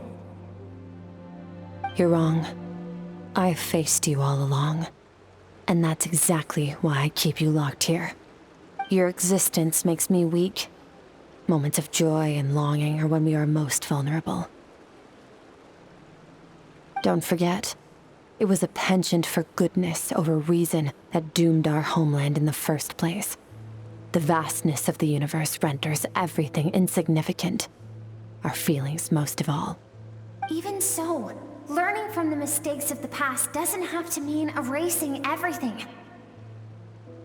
Strip yourself of your so-called weaknesses, emotions like kindness and empathy, and what makes you any different from the ruthless soldiers who slaughtered our people? The difference is that I'm doing what is right, what is necessary.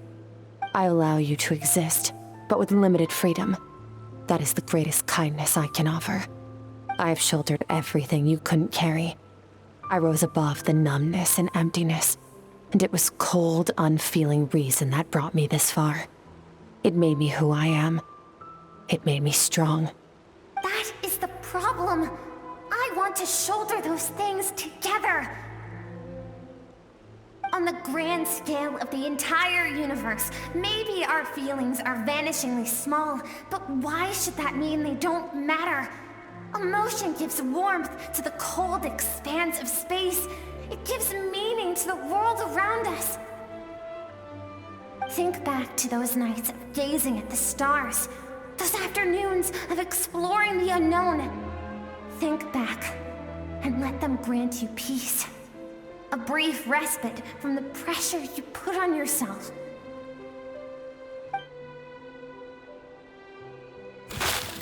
That isn't what we need. It's exactly what we need. Aren't you curious about why recovering your strength has taken longer than normal this time? Finally, you get to the important part. That is the only answer I came here to find. Then look around. Look at your inner world. You cast aside your dreams and curiosity, and in doing so, you lost your original motivation. You severed all connection to who you used to be, so you can no longer draw strength from your past.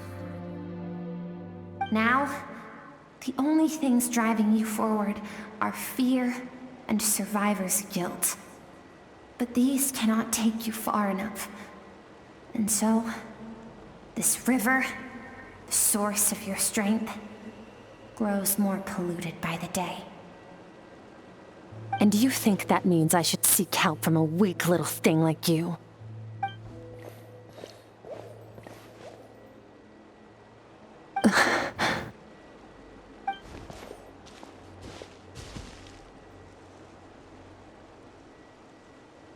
Thank you for saying that. I knew bringing you here would be the right choice.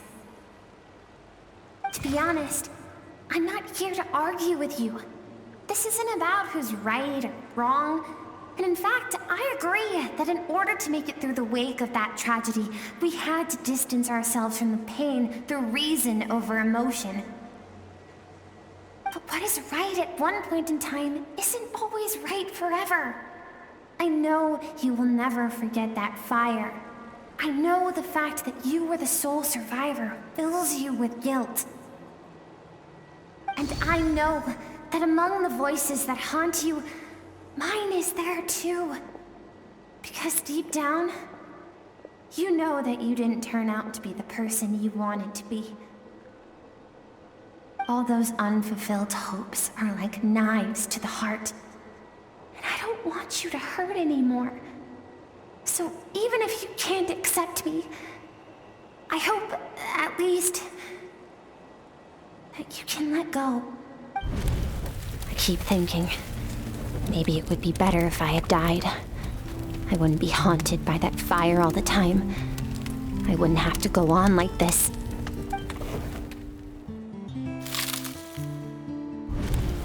Your dad and I, we're not afraid to stare death in the face, but we need you to survive.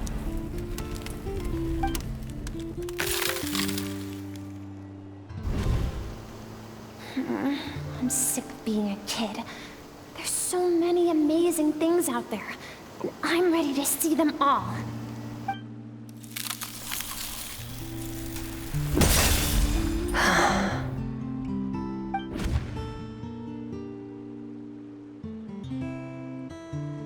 I remember. There was a song Mom and Dad always sang when we went out to fetch water. Dancing water. The sand along your path is begging for your song and movement. Will you carry this burden with you on your journey? I am not the dancing water, and you are not the burdensome sand. But if this is your wish, then I will carry you with me until the end. Thank you. I should be thanking you.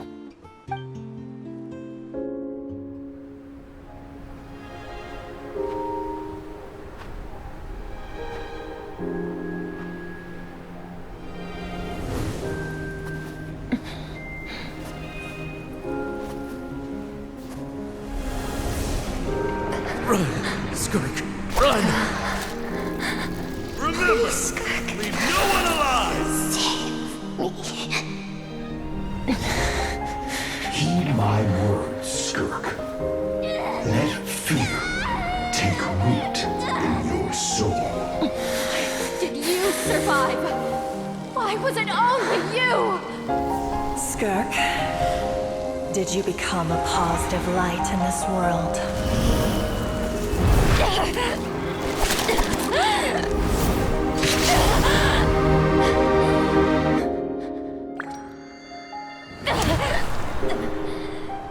Hey, this doesn't have to be the end.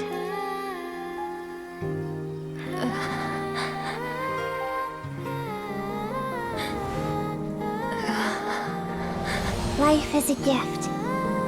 Don't let darkness claim it.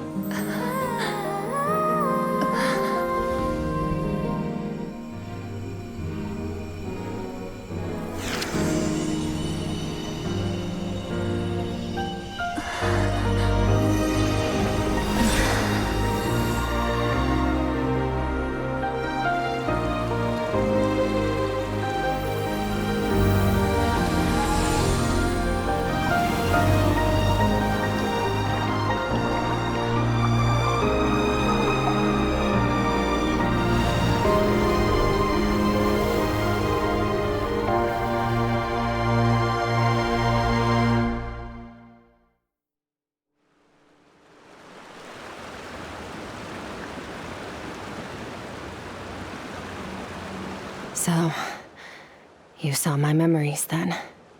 I once asked my master if survival of the strongest was the law of the universe. He said no.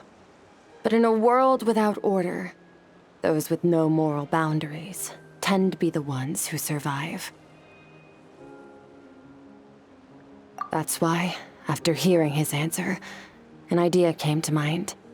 An idea that, one day, I would create a new world order. One in which there would never be another tragedy like that fire. One in which power was not the law of the land. But that means I must defeat him. Because my master, Surtologi, is, at the core, a defier of all rules and order. Yes, and not just because of the gap in our abilities, but also because I have no reason to see him as an enemy. Although his decision to train me was not made out of kindness, he did everything a master should. He saved my life, taught me the sword and the principles of strength. And for that, I respect him. I know, and it's not something I want. But Master never goes back on his word. I have to treat everything he says as a promise.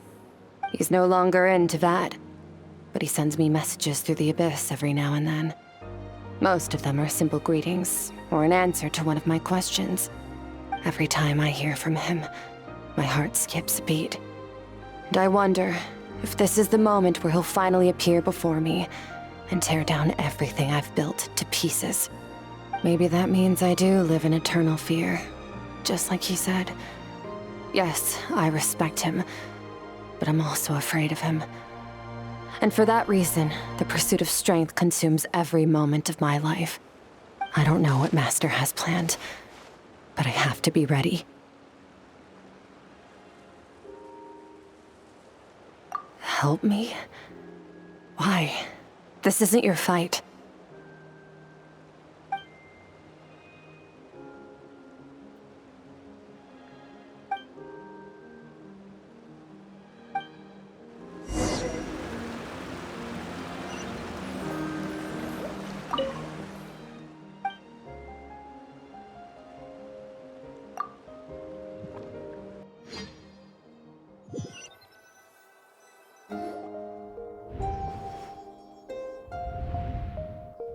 Oh, you're finally awake! Honestly, Paimon was gone for like 2 seconds and then she comes back and finds you both unconscious? Oh, you scared Paimon half to death! You're both okay, right? What does it look like? Only water from the source can cleanse the rot and filth that flows from the past into the future. I taught you to incorporate the experiences from your journey into how you fight. I suppose what happened today will become an inseparable part of who I am. Okay, so Paimon feels like she's missing some important context. But whatever. Paimon brought back tons of delicious snacks! Let's dig in!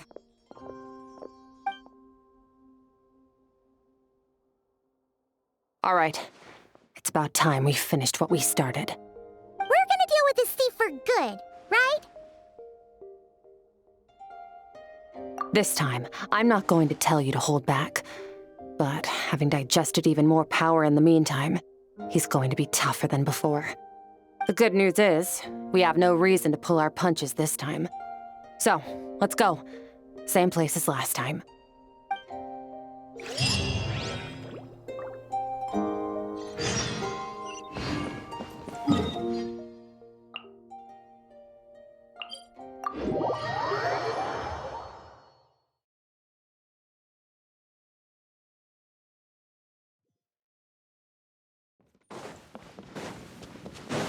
Bring it!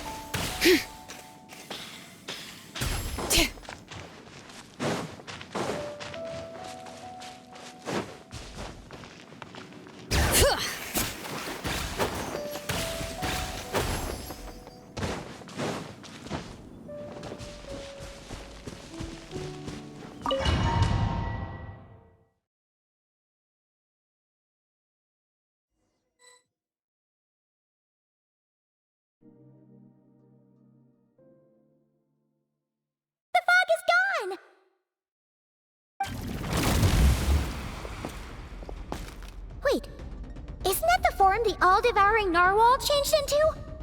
How come he knows that, too? Really? So, you're telling Paimon that giant whale and this guy can both turn into the fowl? How does that work? It's a subconscious instinct. Any intelligent being who longs for his level of strength is bound to mimic his appearance. It's a natural response after encountering someone as powerful as Master. To them, he represents ultimate power. We know the person before us has encountered Master, and we know he stole a portion of my power. So it's not surprising that he would assume this form. Okay. Oh, the closer Paimon looks, the more intimidating it gets. Nervalette isn't here this time, so it's up to us. He won't have the nerve to steal again after we're done with him. Let's teach this guy a lesson.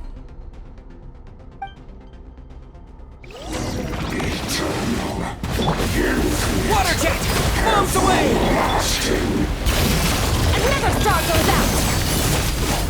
Extinguish!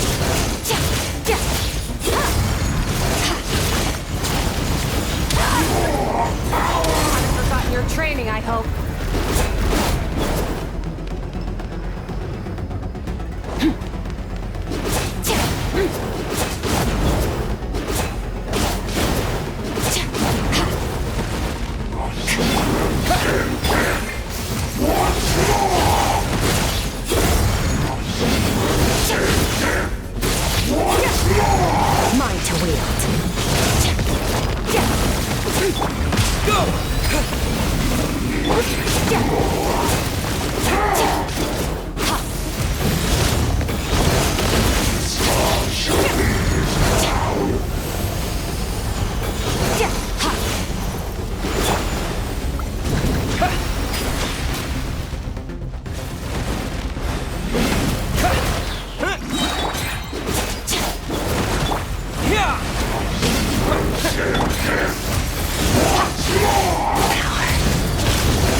this world.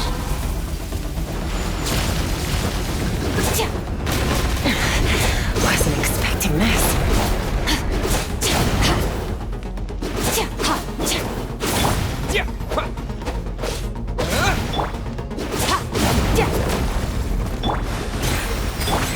Surge! Mine to wield.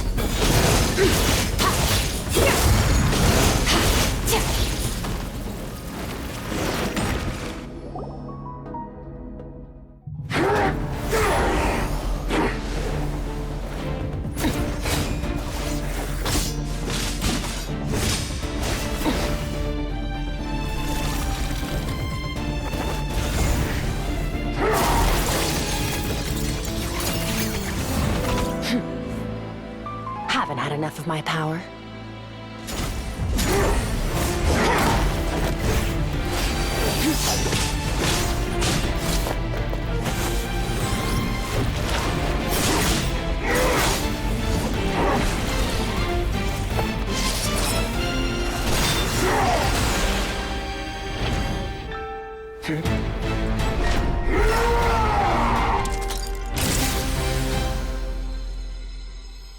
Well then, let's see how much more of this power you can handle.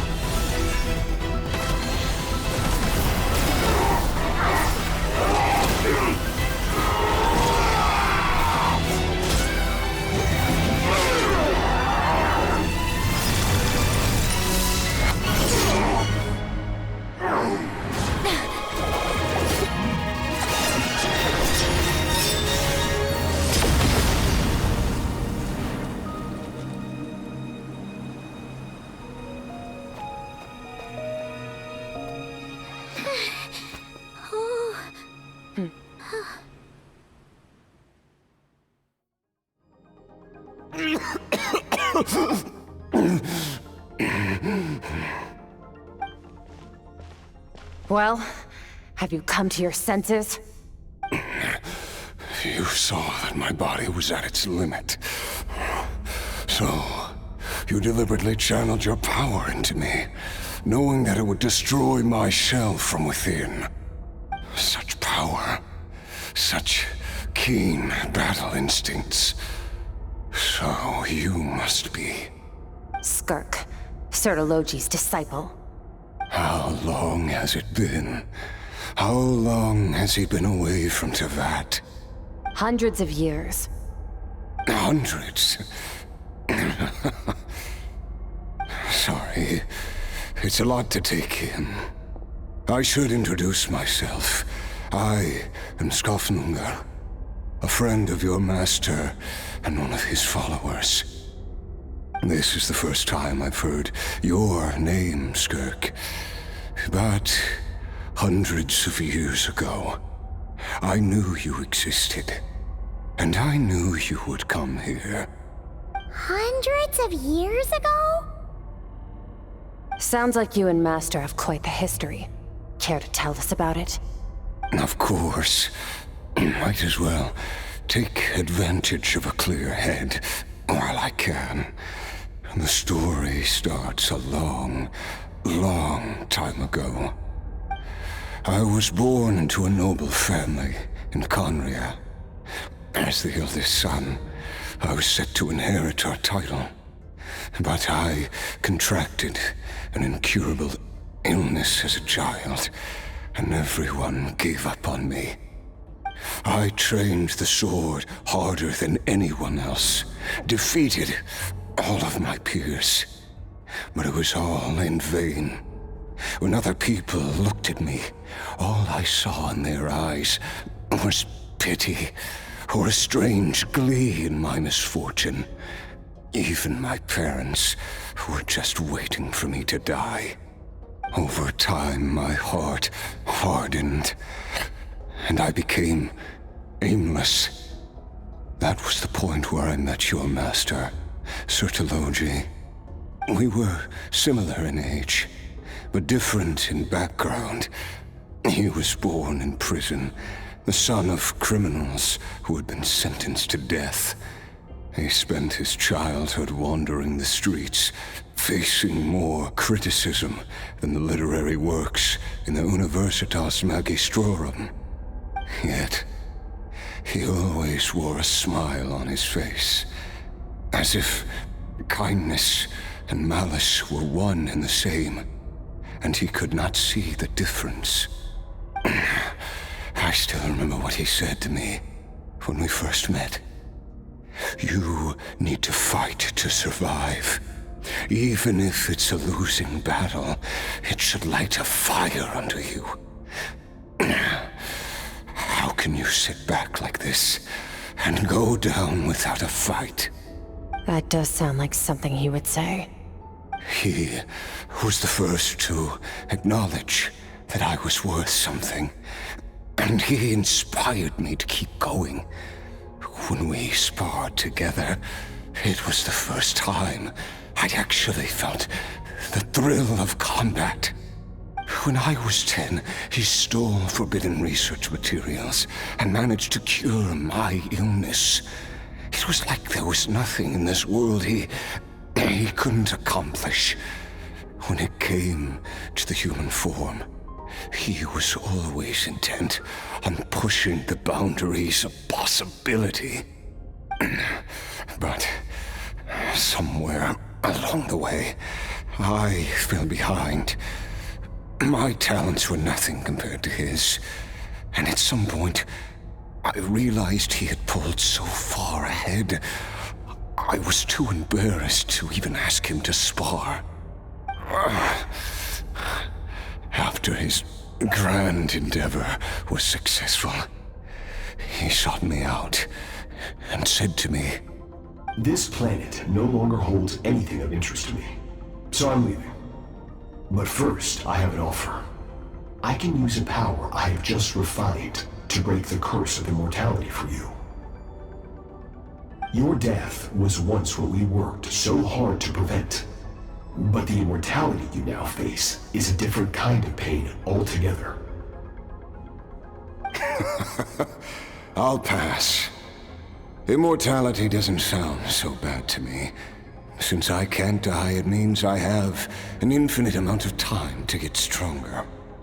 Maybe I'll finally catch up to you one day, and we can spar like we used to. Are you sure? I cannot say when I will return. Your body, or rather, your soul, might not be able to withstand this curse. All I can do is try. After all, a wise man once told me, people need to fight for their own survival. Wise indeed. Nevertheless, if you grow weary of the pain of immortality, and wish to experience a good sparring match before you wither away, seek out my disciple. Disciple? Never thought I'd hear that word coming from you. Nor I. But Vedifenir said I was destined to find a disciple out there in the universe, and bring her to Teyvat. You know as well as I, Vedifenir's prophecies are never wrong. Well, now I'm curious about who this disciple of yours will be. All Vedifenir said was that one day, the stars shall bow in her honor. Sounds pretty impressive. Of course. Only the most outstanding people would have the right to become my disciple. Still self-assured as ever, I see. But you're not wrong. I'll be leaving then. Oh, and if you are serious about getting stronger, I left you a little gift in the primordial sea. As I've said before, walk whatever path you want. Freedom means even the wicked get to make their own choices.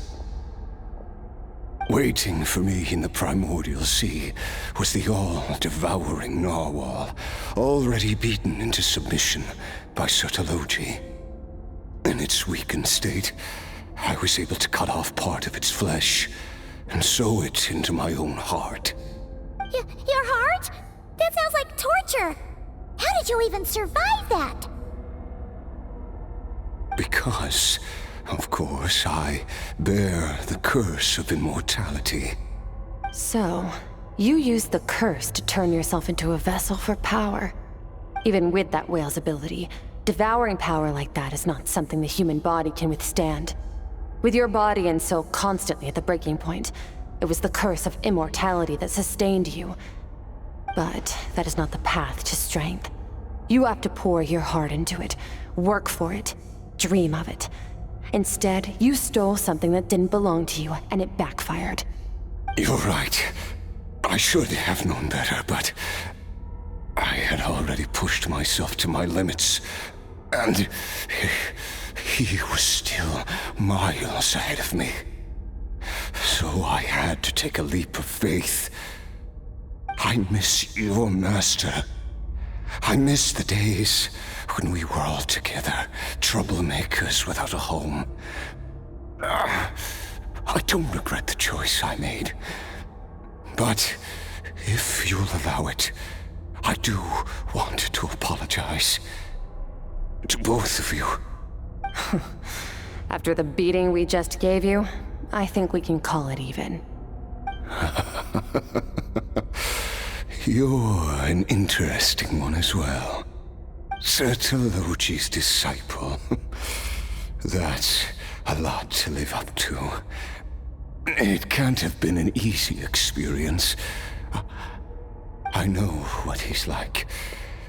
He rules with an iron fist, using despair and fear to force you to catch up to him, all the while standing ever out of reach. We're like mountain climbers in the dark, never knowing how much higher we have to climb, or when we will see the sun again. True. But I made up my mind long ago. No matter how dark it gets, I will not give in to despair. I will overcome it. Besides, after hearing your story, I suspect what Master really wants is not a battle that demands his full strength, but rather a defeat without regrets. Oh? Since you're his friend, you must have some things in common. First time we came here, when you stabbed me through the fog and stole my power, I felt no emotion coming from that spike. But when you had to devote all your strength fighting me just now, I could feel joy and passion emanating from your blade.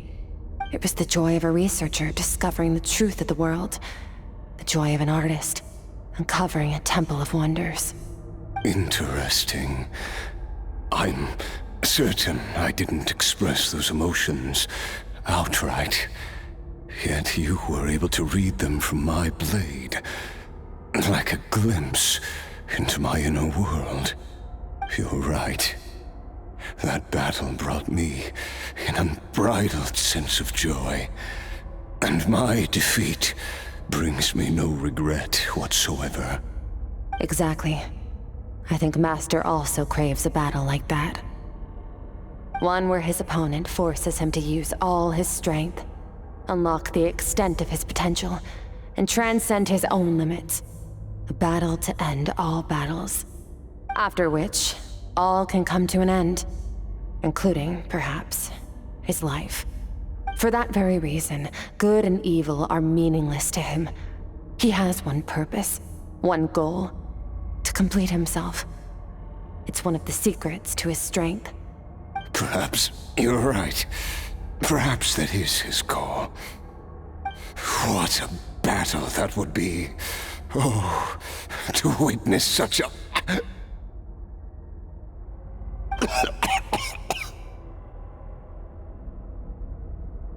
Are you okay? Too many different kinds of power are surging through my body. The curse of immortality allows it all to coexist, but it does not remove the pain.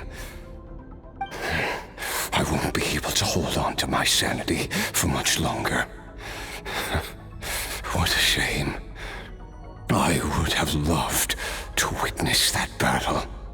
Sertologi once offered to free me from this curse. Now, I must ask that of you, Skirk. Can you release me from the pain? I can, but not through death, if that's what you were hoping for. It's not a suitable punishment for your crime. As an alternative, I can take your consciousness, along with all the power you've consumed, and smash it to pieces.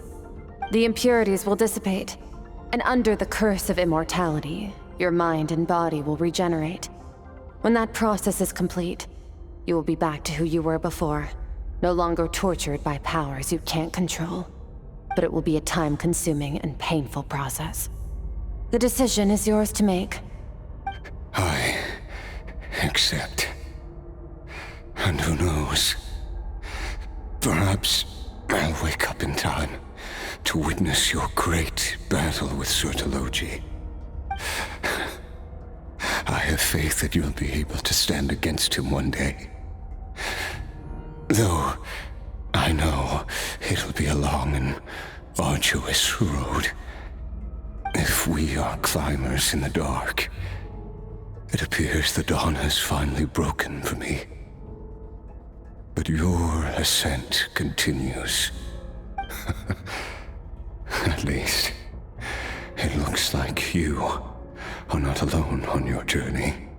I will reach the top of this mountain, no matter what it takes.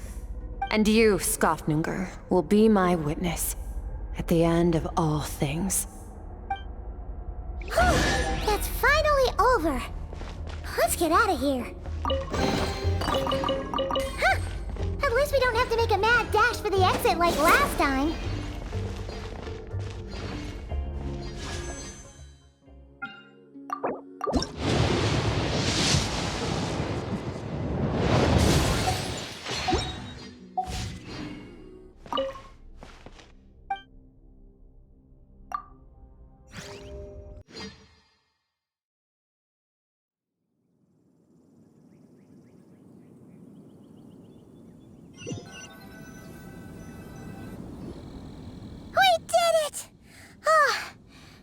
Been a few days, but it feels like forever. Once again, we've proved there's nothing we can't overcome. We're just that awesome. Wow, you sound even more confident than usual. Guess you really have become stronger. Today sure went by fast. It's night already. Oh wait, that reminds Paimon. The stars you mentioned, the ones that died out, are they back now? Yes. The power Skofnungur stole has been returned. So, the stars have regained their light. Great! Huh, it's crazy that you even noticed their light was gone. There are so many stars in the sky. If a few disappeared, Paimon definitely wouldn't be able to tell. I suppose it's because I have gazed upon this sky for centuries. The false stars, hanging in the meticulously planned sky, glittering with rotten light. It's not real. And yet, it is for that very reason that I can look upon it and enjoy the momentary peace it brings. Even the most beautiful of bubbles has to burst. We will return to the real universe one day, whether of our own volition or not. Time marches ever forward. Even the innocent and naive will taste life's bitterness. Yet through hardship, we grow until we learn to seize the sands of time for ourselves and uncover our true strength. Though we gaze upon a false sky, its vastness and majesty is palpable. One can only wonder, what is it going to take for kindness to reign supreme in the vast expanse of the universe? Ugh, this is all going over Paimon's head. But if she knows one thing, it's that the Traveler always finds a way. Ever since we met, he has filled Paimon's days with happiness. No matter how tough things get, he always finds a way to make it better. If it's it's too big a job for one person, then we'll do it with 2. And if 2's still not enough, then 3. We've met so many amazing friends and accomplished so many amazing things. As long as we don't give up, we can make any wish come true. I suppose when it comes to you, anything is possible. Well, I should be going. Now that my power is no longer isolated from my emotions, I need more practice to get used to it. I suppose fate will decide. Maybe we'll bump into each other on the street. Or maybe we'll reunite on a different planet entirely. Regardless, reunions and partings are but passing moments. More than anything, I hope that, at the end of this journey, wherever it takes us, we stand in a world reborn. One without war, pain, or forced partings. One where new life can bloom, even where there was once nothing but scorched earth. For this, we must all work to become stronger. If that's what you want to call me, I won't object. Goodbye.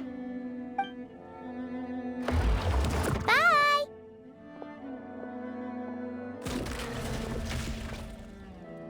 Is it just Paimon, or is she being nicer than before? We definitely count as friends after all that, don't you think? Hey, what do you think about camping here tonight? There's nothing quite like sleeping under the stars. Come tomorrow, we can continue our journey. Oh, and since Paimon treated you to that super nice meal at Wanmin Restaurant, it's about time you returned the favor.